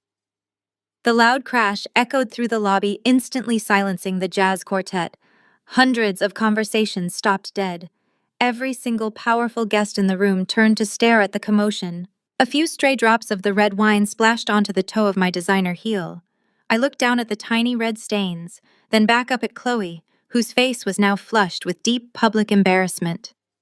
Before Chloe could attempt to salvage her fabricated accident, a sudden frantic commotion erupted near the coat check. Bradley Vance came tearing through the crowd of elite guests, completely ignoring every standard of social decorum. He looked absolutely unhinged. His expensive tuxedo was wrinkled, his tie was pulled loose, and he was sweating so profusely, his hair clung to his forehead. He had clearly been waiting in the lobby, desperate to intercept his only remaining lifeline. He spotted Elijah standing just half a step behind me. Brad's eyes widened in wild, frantic relief. He lunged forward, literally shoving Chloe aside, causing her to stumble into a floral arrangement. He reached out to grab my shoulder to push me out of the way, so he could grovel directly to the billionaire. "Mr. Pierce!" Brad gasped, his voice cracking, pitching loudly into the silent room. "Mr. Pierce, please. I am Bradley Vance, the audit." It was a massive misunderstanding. The funds were just reallocated. I can explain the portfolio. I just need 5 minutes of your time to clear this up. We can still make the partnership work. Brad stood there, his hand outstretched, panting heavily, begging for his financial life in front of the entire congregation and the city's most influential leaders. He was a cornered animal, completely stripping away his own dignity. Elijah did not flinch. He did not blink. He looked at Brad with the cold, empty detachment of a man observing an insect on the pavement. He did not acknowledge Brad's words. He did not acknowledge Brad's existence. Instead, Elijah Pierce, the most powerful financial titan in the city, stepped smoothly past the sweating, frantic man. He reached into his tailored tuxedo jacket and pulled out a pristine white silk handkerchief. He moved with deliberate, unhurried grace, completely commanding the silent room. He stopped directly in front of me. Slowly, he lowered himself, dropping to one knee right there on the wine-stained marble floor. A collective audible gasp swept through the hundreds of guests. My mother raised a trembling hand to her mouth, her eyes wide with absolute horror. Chloe stared in paralyzed disbelief. Brad froze, his outstretched hand dropping limply to his side, his mind entirely unable to process what was happening. Elijah ignored them all. He gently took hold of my ankle, stabilizing my foot. With meticulous, respectful care, he used the silk handkerchief to wipe the few drops of spilled red wine from my shoe. It was a gesture of absolute supreme devotion. It was a public, undeniable declaration of my worth. By kneeling before me to clean my shoe, Elijah systematically destroyed every lie my family had ever told about me. He elevated me above every single person in that room, and simultaneously reduced Brad and Chloe to utter insignificance. He finished wiping the leather, folded the stained silk, and placed it back into his pocket. He stood up seamlessly, towering over Brad. He offered his arm to me, his eyes completely focused on mine. "Shall we proceed to our table, senior partner?" Elijah asked, his voice carrying effortlessly across the dead silent lobby. I smiled, placing my hand on his arm. "We certainly shall," I replied. "Certainly." We walked forward as a single impenetrable unit. The crowd physically parted for us, creating a wide path through the sea of designer gowns and tailored suits. We stepped around the shattered crystal and the spilled wine, leaving the stain behind us. But Bradley Vance was not a man who understood when he had been utterly defeated. He was a man drowning in his own catastrophic failures, desperately grasping at any illusion of control. He could not compute that Elijah Pierce, a titan of industry, was deferring to me. In Brad's narrow, arrogant mind, I was still the outcast. I was still the scapegoat. I was still the woman who could be pushed aside. Brad scrambled to block our path. He puffed out his chest, trying to project a dominance he absolutely did not possess. He looked at me with a mixture of panic and deep-seated condescension. "Zuri, step aside." Brad ordered, his voice dripping with unearned authority. "Go wait by the coat check. This is business for real men. This is corporate maneuvering. You have no place here. Let the adults speak." Elijah stopped. He did not raise his voice. He did not shift his posture. He simply looked at Brad with a gaze so lethal it seemed to drop the temperature of the entire grand lobby to absolute zero. "Are you giving orders to the senior partner who holds 40% of my private acquisitions?" Elijah asked, his words cutting through the dead silent room like a serrated blade. "Are you giving orders to my fiancé?" The silence that followed was absolute. It was deafening. It was the sound of a reality completely violently realigning. Brad stumbled backward. The blood drained entirely from his face, leaving him a sickly, terrifying pale. His mouth opened, but no sound came out. He looked like a man who had just been handed his own execution order. A few feet away, Chloe gasped. The fresh glass of expensive champagne she had just grabbed from a passing tray slipped right through her trembling fingers. It hit the marble floor. It shattered. Another sharp, violent crash of breaking glass echoing her completely breaking reality. My mother, Valerie Thomas, watched her golden son-in-law crumble. She watched her favored daughter stand paralyzed in a puddle of expensive champagne. She saw the empire she had built on lies and stolen charity funds evaporating into dust. She saw the absolute unyielding power I now held. She did what every manipulative predator does when they are hopelessly cornered. She changed her mask. Valerie smoothed the sequins on her emerald gown. She forced her facial muscles to relax. She plastered on a smile of pure, sickeningly sweet maternal affection.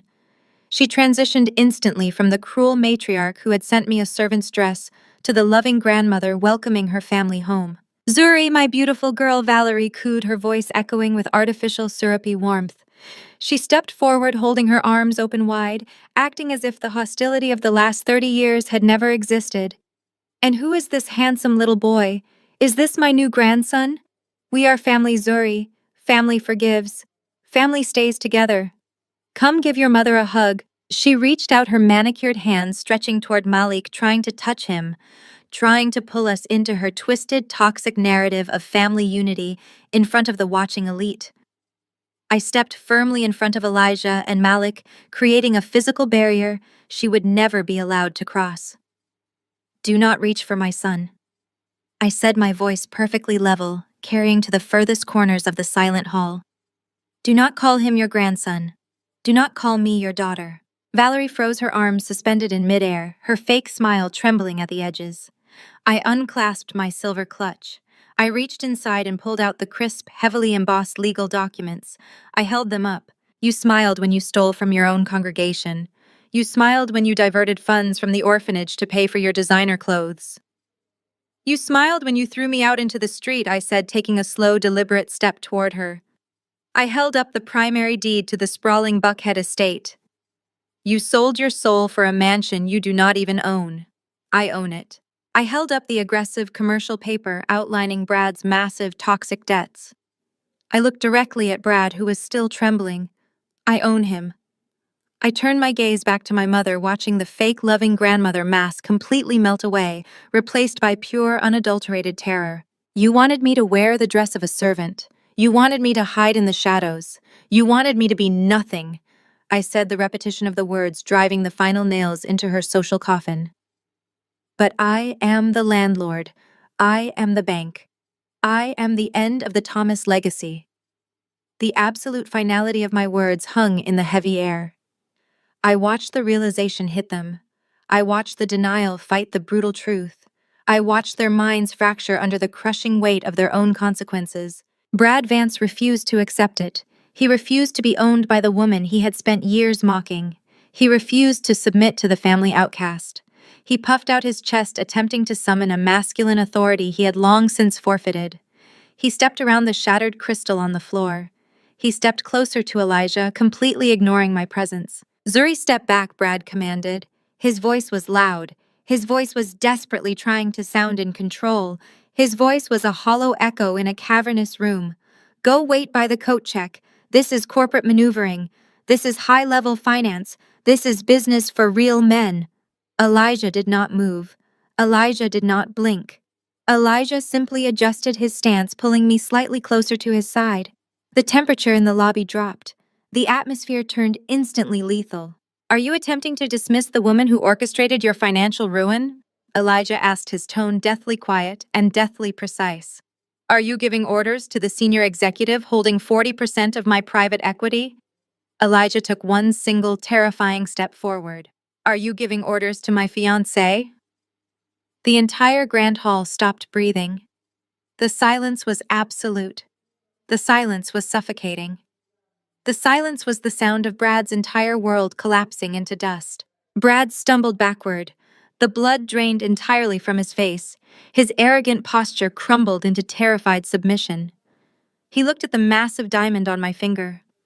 He looked at the certified legal documents in my hand. He looked at the absolute unyielding devotion in Elijah's eyes. Beside him, Chloe let out a sharp, choked gasp. Her knees buckled. Her perfectly manicured hands went limp. The fresh glass of champagne she had just grabbed from a passing waiter slipped right through her trembling fingers. It hit the marble. It shattered into 100 pieces. It mirrored her fractured reality.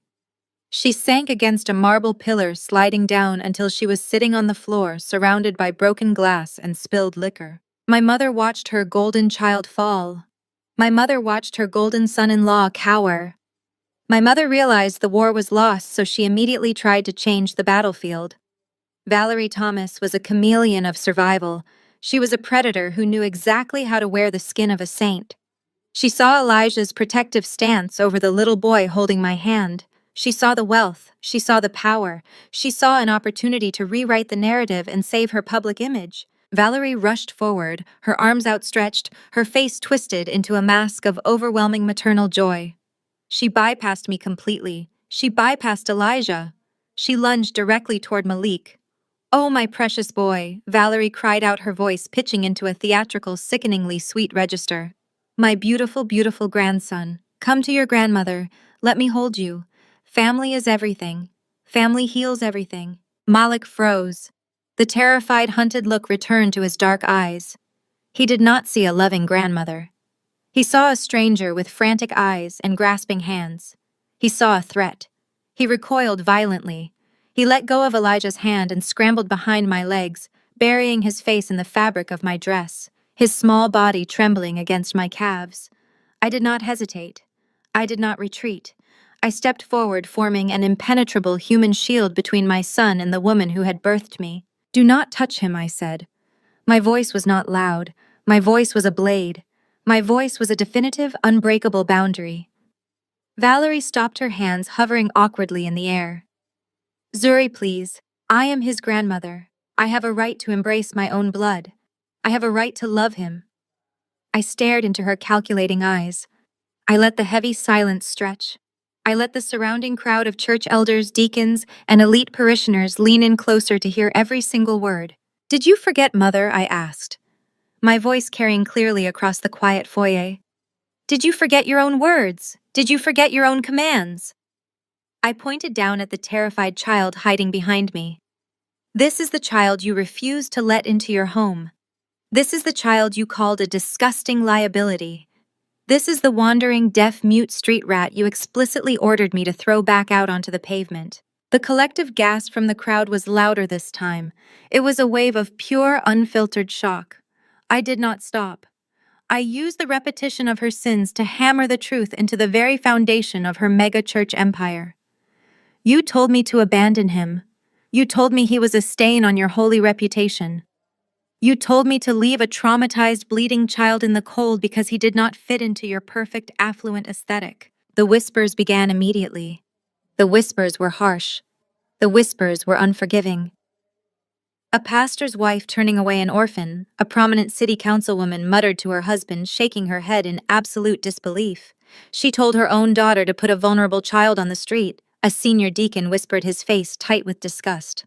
She did this while standing on the pulpit, demanding our tithes for the Youth Outreach Fund. The murmurs grew into a low, angry roar. The wealthy congregation, the very people Valerie had spent decades manipulating and impressing, were now looking at her with absolute revulsion. The holy facade was entirely stripped away. The charitable, pious matriarch was publicly exposed as a ruthless, heartless hypocrite. Valerie looked around wildly.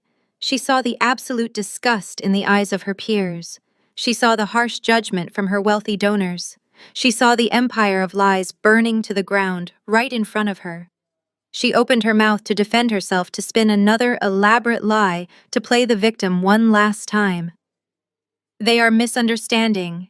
Zuri, Valerie pleaded, her voice shaking with genuine panic now. You are twisting my words. You are making me look like a monster in front of our community. I do not have to make you look like a monster, I replied, holding her gaze with absolute unyielding calm. I just had to turn on the lights. I just had to show them the truth.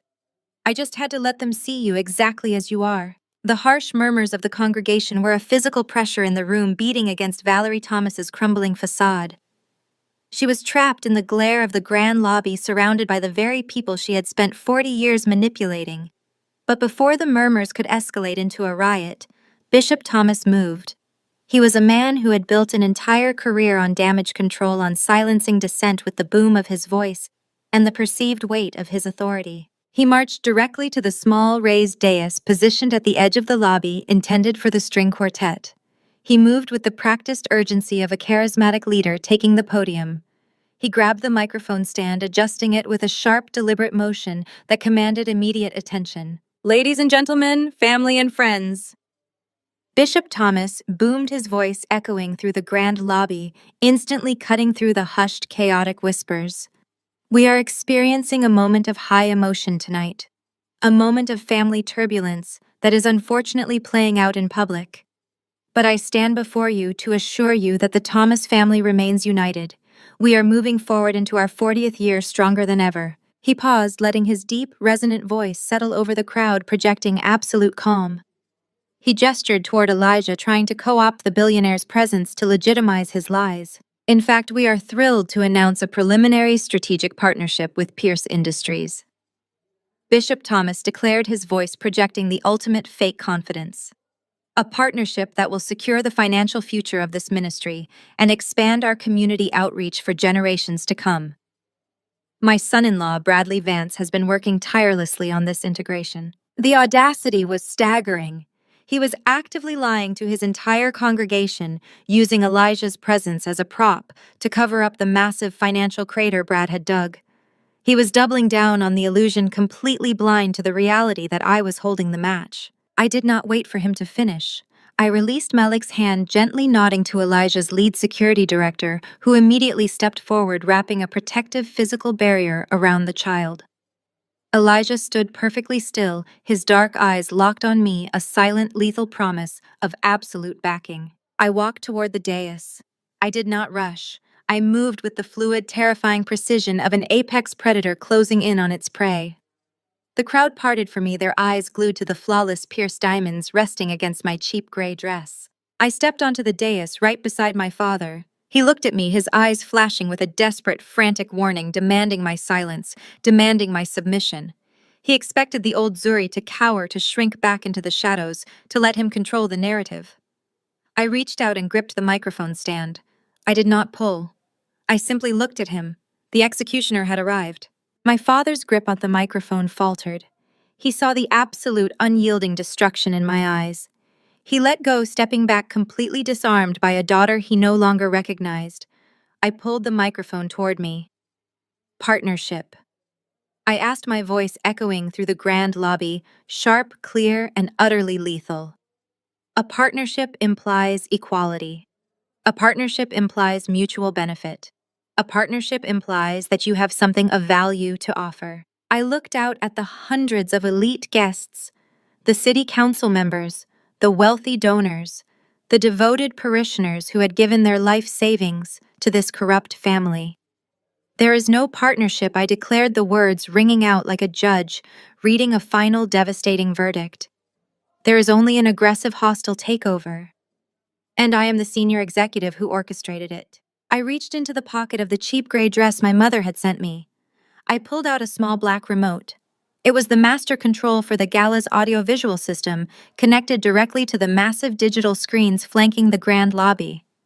The screens that were supposed to display a touching slideshow of the Thomas family's 40 years of holy service. I pressed the single button. The screens flickered. The soft, warm lighting of the lobby instantly shifted to the harsh, glaring blue-white light of raw digital evidence. The first document to appear on the massive 20-foot screens was a highly classified internal banking ledger. It was Bradley Vance's personal and commercial margin call summary. It was massive. It was catastrophic. The red numbers screamed across the screen, a gaping multi-million-dollar hole in his supposed investment empire. The second document flashed onto the screens before the crowd could even process the first. It was a series of wire transfers. They were routed directly from the retirement accounts of elderly widows within the congregation.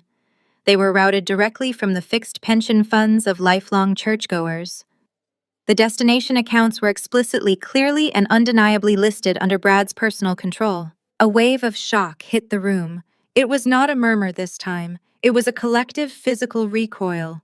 Several elderly parishioners in the front row gasped, raising trembling hands to their mouths as they saw their own names, their own life savings displayed on the screen, actively being used to pay off Brad's toxic commercial debts. He did not build an investment firm. I said, my voice slicing through the rising panic in the room, perfectly level and devastatingly cold. He built a predatory commercial Ponzi scheme. He used his position as the bishop's son-in-law to host holy financial seminars in your fellowship hall.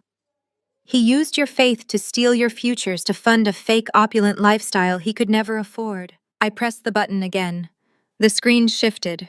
It displayed the certified aggressive acquisition documents legally binding and fully executed by Pierce Industries. It displayed the total outright purchase of Brad's toxic debt portfolios. He has nothing left, I stated, looking directly at Brad, who was now trembling violently near the coat check. Pierce Industries owns every single cent of his commercial paper. He is entirely, utterly, and inescapably bankrupt. Brad's entire world shattered in real time. The arrogant facade, the tailored tuxedo, the smug condescension he had weaponized against me for years, it all dissolved into pure primal panic. He looked around wildly. He saw the angry, devastated faces of the investors he had robbed. He saw the absolute ruin displayed on the massive digital screens. He didn't try to defend himself. He didn't try to explain. He broke. Brad spun around his dress shoes, slipping frantically on the marble floor, and bolted toward the main exit. He shoved past a group of stunned city officials, desperately trying to reach the heavy oak doors, trying to escape the reality of his own destruction. He did not make it. As his hand reached for the brass handle, the heavy doors swung open from the outside. 4 men stepped into the lobby, blocking his path completely. They were not wearing tuxedos, they were not guests. They were wearing dark suits, badges prominently displayed on their belts. It was the Federal Financial Crimes Task Force. Elijah Pierce did not just buy debt. He ensured the architecture of the fraud was perfectly documented and handed directly to the authorities the exact second the trap was sprung. Bradley Vance, a senior agent, said, his voice carrying the calm, bored authority of a man executing a routine arrest warrant. "You are under arrest for multiple counts of wire fraud, embezzlement, and grand larceny." Brad froze. The blood drained from his face, leaving him entirely pale. He raised his hands slowly, completely surrendering. He did not look at his wife. He did not look at his father-in-law. He looked at me standing on the dais, holding the microphone, wearing the cheap gray dress and the flawless pierced diamonds. He looked at the woman he had called a loser, a burden, a pathetic charity case. He saw the executioner, and he finally understood that he had never stood a chance. 2 federal agents moved forward, spinning Brad around and securing his wrists in heavy steel cuffs. The sharp metallic click echoed through the dead silent lobby, cutting through the soft jazz music that had completely stopped playing. Chloe let out a piercing, completely unhinged scream. She scrambled up from the floor where she had been sitting in spilled champagne, her designer gown stained and ruined. She lunged toward the federal agents, her face twisted into a mask of pure denial. "You can't do this!" Chloe shrieked, her voice cracking with hysteria, grabbing desperately at the agent's dark suit jacket. "He is the bishop's son-in-law. He is a legitimate investor. You are making a mistake. You are ruining our lives." The agent stepped back smoothly, detaching her grip with practiced professional detachment. "Ma'am, please step back. The evidence is conclusive." Chloe spun around, her wild, frantic eyes locking onto me. She looked at the massive digital screens displaying her husband's complete financial obliteration. She looked at the handcuffs securing his wrists. Her rational mind completely fractured. She pointed a trembling, manicured finger directly at me. "You did this!" Chloe screamed, her voice echoing through the grand lobby, raw and unhinged. "You set him up. You always hated us. You were always jealous of my life. You are a monster, Zuri. You are a disgusting, vindictive monster." I did not flinch. I did not raise my voice. I simply looked at her, standing in her ruined designer gown, screaming at the federal agents while her entire fake existence burned to the ground. I pressed the button on the remote one final time. The massive digital screens shifted again. The banking ledgers disappeared. They were replaced by a single certified legal document. It was the primary deed to the sprawling Buckhead estate. The mansion Chloe used to prove her superiority. The mansion she constantly weaponized against my cramped apartment. The mansion she claimed was the ultimate symbol of her perfect royal life. The document clearly showed the active foreclosure proceedings initiated by the bank.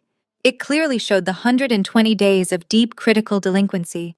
And in bold, black, undeniable ink, it clearly showed the aggressive, absolute buyout of that mortgage by a private holding corporation. A holding corporation legally registered entirely and exclusively in my name. The room went completely silent again. The elite guests stared at the screen, processing the magnitude of the revelation. Chloe's perfect life was a complete illusion. Her mansion was a lie. Her wealth was a mirage built on stolen funds and predatory debt. "I did not set him up, Chloe," I said, my voice echoing through the quiet lobby, perfectly level and devastatingly cold. "I simply stopped paying for your illusions. I simply stopped letting you pretend. You built a castle on a cliff edge. I just let it fall." I looked down at the deed displayed on the screen. "You have 72 hours to vacate my property," I stated, the absolute finality of the words ringing in the air. Chloe stopped screaming. She stared at the massive digital screen, her mouth opening and closing without sound. She looked at the handcuffs on her husband's wrists. She looked at the deed, proving she was entirely, utterly homeless. The reality finally broke through her denial. Her knees buckled again. She collapsed onto the marble floor, her perfectly styled hair falling into her face, sobbing hysterically into her hands, a woman who had finally run out of lies. I turned away from my sister. I turned away from the federal agents escorting Brad Vance out of the grand lobby in handcuffs. I turned my attention back to the podium, back to the man who had orchestrated the entire foundational rot of the Thomas family empire. I looked directly at Bishop Thomas. He was standing near the edge of the dais, his charismatic facade completely stripped away. He was sweating, his eyes darting frantically around the room, searching for an exit, searching for a way to spin the catastrophe. He looked like a cornered animal, realizing the trap was perfectly inescapably set. I adjusted the microphone. I smoothed the gray fabric of my dress. The execution of Bradley Vance was complete. It was time to pull the entire Thomas legacy out by the roots. The lobby was a cathedral of shattered glass and shattered egos. The heavy oak doors had barely closed behind the federal agents dragging Bradley Vance out in handcuffs when the collective gaze of the city's elite snapped back to the dais. They looked at me holding the microphone, and then they looked at Bishop Robert Thomas. The man who had baptized them, married them, and taken their tithes for 40 years was standing at the edge of the stage, completely paralyzed. The booming, charismatic voice that had commanded thousands every Sunday was gone. The immaculate posture of the untouchable religious titan had completely caved in. He was sweating profusely. The heavy stage lights caught the beads of moisture rolling down his forehead and soaking into the collar of his custom-tailored tuxedo. He looked at the massive digital screens that had just displayed his son-in-law's total annihilation. He looked at his favored daughter sobbing hysterically on the floor. Then he looked at me. He saw the absolute cold void in my eyes. He saw Elijah Pierce standing just a few feet away, an immovable wall of billionaire power shielding my son. My father realized in that exact second that he had no leverage left. His wealth was built on a house of cards, his reputation was bleeding out on the marble floor, and his golden son-in-law was on his way to a federal holding cell. The great Bishop Thomas did the only thing a coward could do when cornered by the truth. He broke. Right there in front of the mayors, the city council members, the real estate tycoons, and the senior deacons of his own megachurch, my father's knees gave out. He dropped to the floor. The heavy thud of his knees hitting the hardwood of the dais echoed through the microphone I was holding, broadcasting his submission to the entire room. "Zuri, please," he gasped. His voice was a pathetic, raspy whisper, but the microphone amplified every single desperate syllable. "Zuri, I am begging you. Do not do this. You have made your point. You have proven your power. Brad is gone. Chloe is ruined. Is that not enough? Please, daughter, keep this between us. Do not destroy the church. Do not destroy my name in front of my congregation." He clasped his hands together in a twisted mockery of prayer, looking up at me from the floor. "Save my face, Zuri. I am your father. I am a man of God. If you do this, the congregation will lose their faith. You will destroy the ministry." I looked down at him. I felt no pity. I felt absolutely nothing but the cold, clinical precision of a surgeon cutting out a tumor. "You are not worried about their faith," I replied, my voice echoing evenly across the dead silent lobby. "You are worried about your access to their wallets." Seeing her husband kneeling in disgrace, Valerie Thomas snapped. The terrifying reality of losing her social throne pushed her into a frantic, hysterical rage. She scrambled up the steps of the dais, her emerald gown catching on the edge. She threw herself next to my father, not kneeling, but hovering in a frantic, hunched posture. She decided to play her final desperate card, the ultimate manipulation of a toxic mother. "How dare you!" Valerie screamed, real tears finally spilling over her heavily powdered cheeks.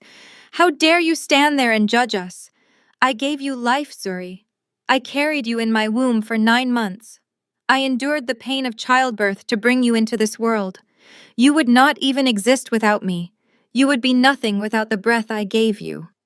She beat her chest dramatically, playing to the audience, hoping the cultural reverence for motherhood would turn the tide of the crowd's disgust. "I sacrificed my body for you," Valerie sobbed, pointing a trembling finger at me.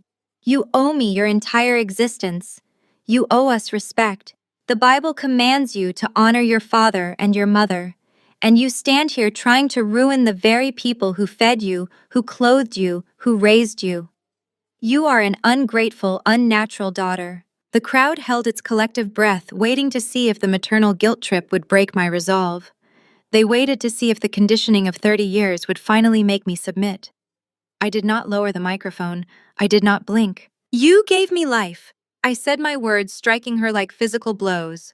But you spent the next 30 years trying to make me wish I was dead. You gave me food, but you made me eat it in the shadow of your golden children. You gave me clothes, but you made sure I knew they were rags compared to Chloe's silk. You weaponized my existence. You used the fact that you gave birth to me as a lifelong contract for my emotional slavery. I took a step closer to her, looking down at her tear-stained face. You demand honor, I asked, my voice dropping to a lethal whisper that still carried perfectly through the speakers. Honor is earned. You sold your honor the day you looked at my deaf child and told me to throw him out like garbage. I turned my back on her tears. I turned my back on my father's kneeling form. I raised the small black remote in my hand. You want to talk about sacrifices, I said, projecting my voice to the hundreds of shocked parishioners watching from the floor. Let us talk about the sacrifices made by the people in this room. Let us talk about where the tithes went. I pressed the button. The digital screens behind me flashed. The foreclosure deed vanished. In its place, a massive, highly detailed forensic audit report filled the screens. It bore the official seal of Pierce Industries' elite accounting division. I highlighted a specific series of massive withdrawals. The numbers were highlighted in glaring neon red. 2 weeks ago, Bradley Vance's commercial real estate scam required an immediate massive injection of liquid cash to avoid federal detection. I explained, pacing slowly across the dais, my voice commanding the entire room. He was bleeding out. He went to his father-in-law. He went to the great Bishop Thomas begging for salvation. I pointed at the screen. My father did not use his own money, I continued. He did not sell his luxury cars. He did not mortgage this church. Instead, he bypassed the Financial Oversight Committee. He accessed the congregation's restricted emergency accounts. The crowd began to stir. The senior deacons in the front row pushed forward, their faces turning purple with rage. He took $1.5 million, I declared, the number echoing like a gunshot. $1.5 million straight from the Single Mothers Housing Fund. Straight from the Youth Outreach Program. Straight from the very donations given by the poorest members of this congregation who skipped meals to put a $20 bill in the collection plate. I turned back to my father, who was now curled on the floor, weeping into his hands. You stole from the poor to save your arrogant white son-in-law, I said, my voice vibrating with absolute disgust. You stole the widow's mite to fund Bradley Vance's private jets and Chloe's designer wardrobe. You robbed the desperate to protect your own social standing. I looked out at the congregation. You do not deserve to be a pastor. You do not deserve this pulpit. You are a thief hiding behind a clerical collar. The reaction was instantaneous and explosive. The hushed whispers turned into a deafening roar of absolute outrage. Men and women who had revered my father for decades were now shouting in pure, unfiltered anger. Deacon Miller, a towering man who had served on the church board for 30 years, shoved his way to the front of the crowd. He marched directly to the edge of the dais. He did not look at me. He looked down at the kneeling, weeping bishop. Robert, look at me! Deacon Miller roared, his voice overpowering the ambient noise of the crowd. Look at me right now! My father slowly raised his head, his face a mask of complete devastation. Did you do it? Miller demanded, pointing a massive finger at the digital screens displaying the exact routing numbers and forged authorization signatures. Did you steal the community fund? My father could not speak. He just sobbed, lowering his head back to the floor. It was a complete, undeniable admission of guilt. Deacon Miller turned around, facing the other 6 members of the senior church board who had rushed to the front. They did not need to convene a formal meeting. They did not need to retreat to a boardroom. The betrayal was absolute.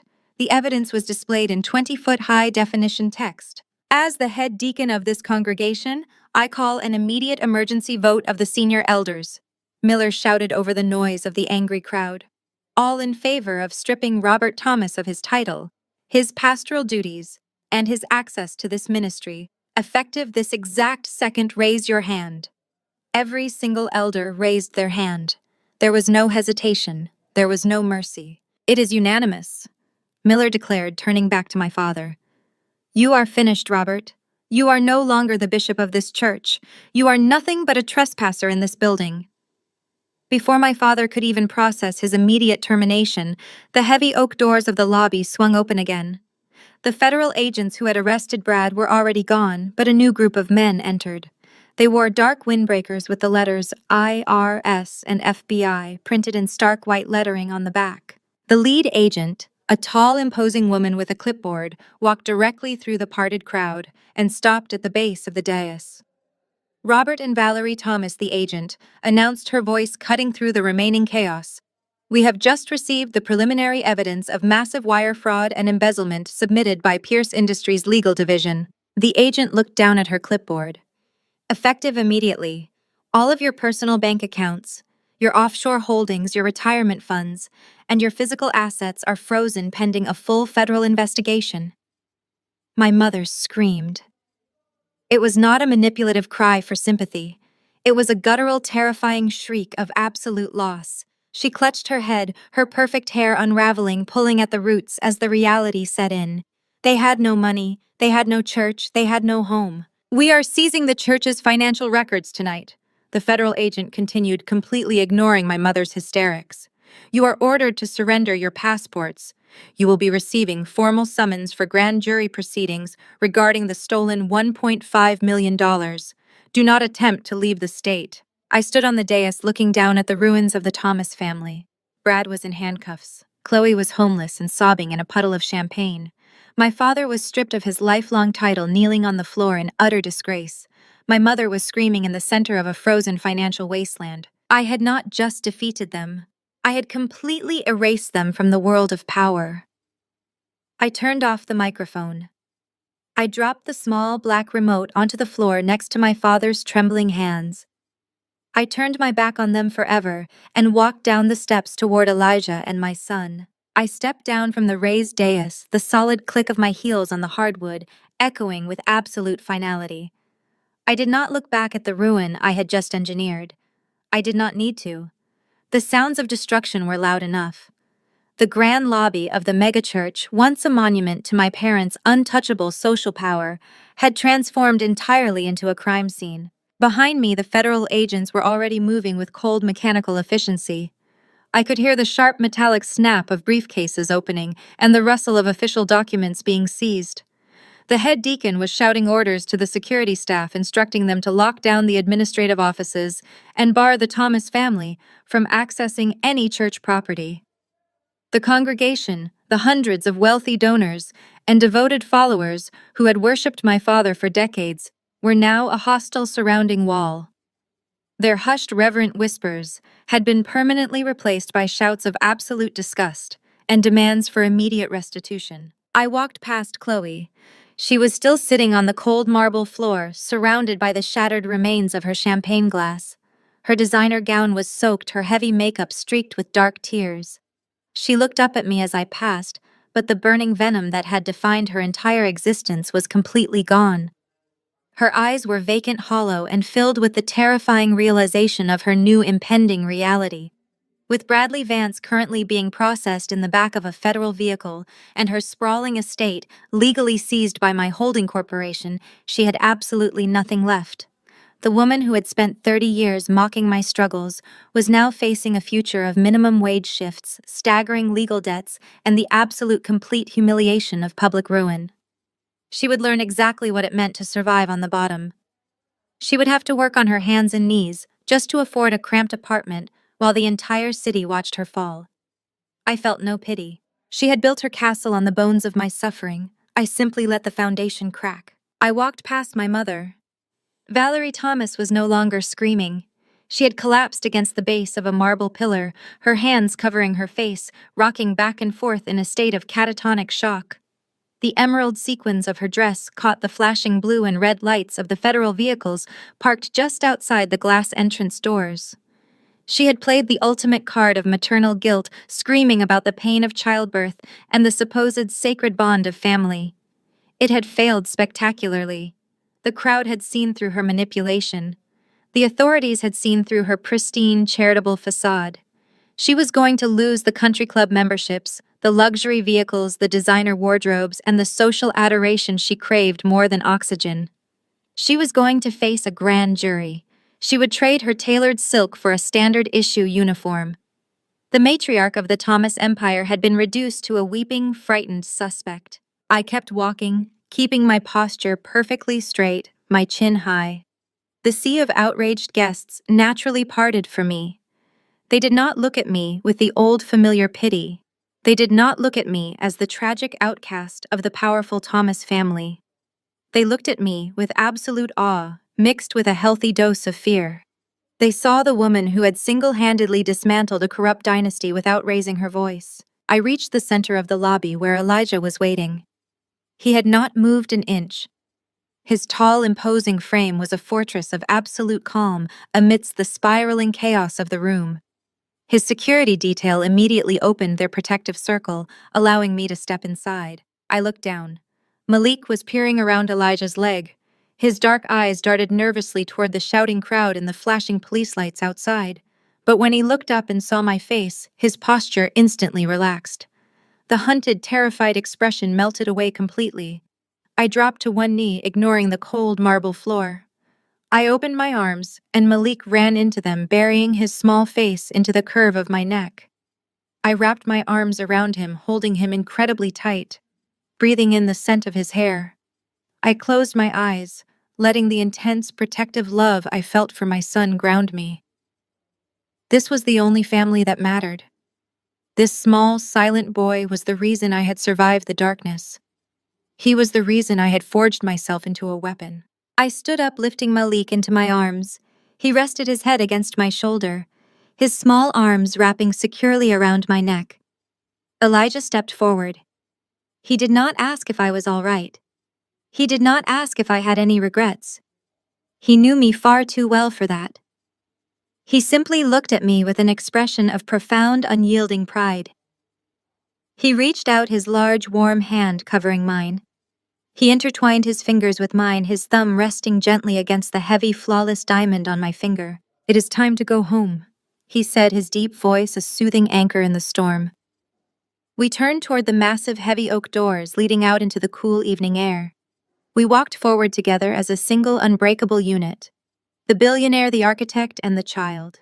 As we took our first steps away from the center of the lobby, my father's voice tore through the air.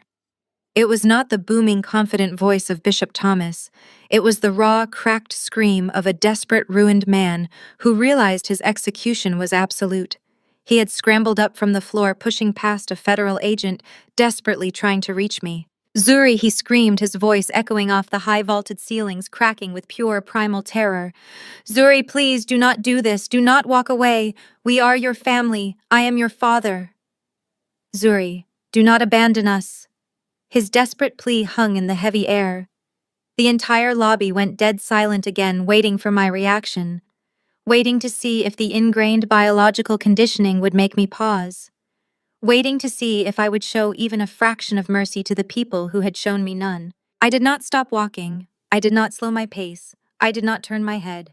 I kept my eyes focused straight ahead on the glass doors and the freedom waiting just beyond them.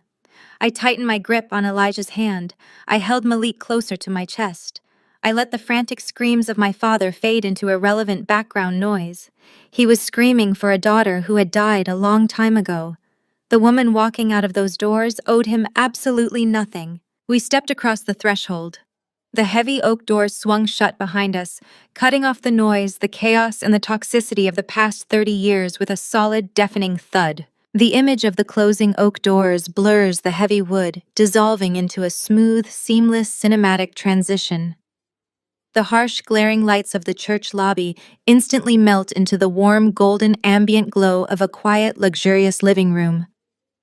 The camera begins a slow, steady tracking shot, pulling backward through the pristine, beautifully designed space. It reveals the rich textures of a massive cream-colored sectional sofa, the soft glow of a modern fireplace, and the flawless, expensive artwork lining the walls of the Pierce penthouse.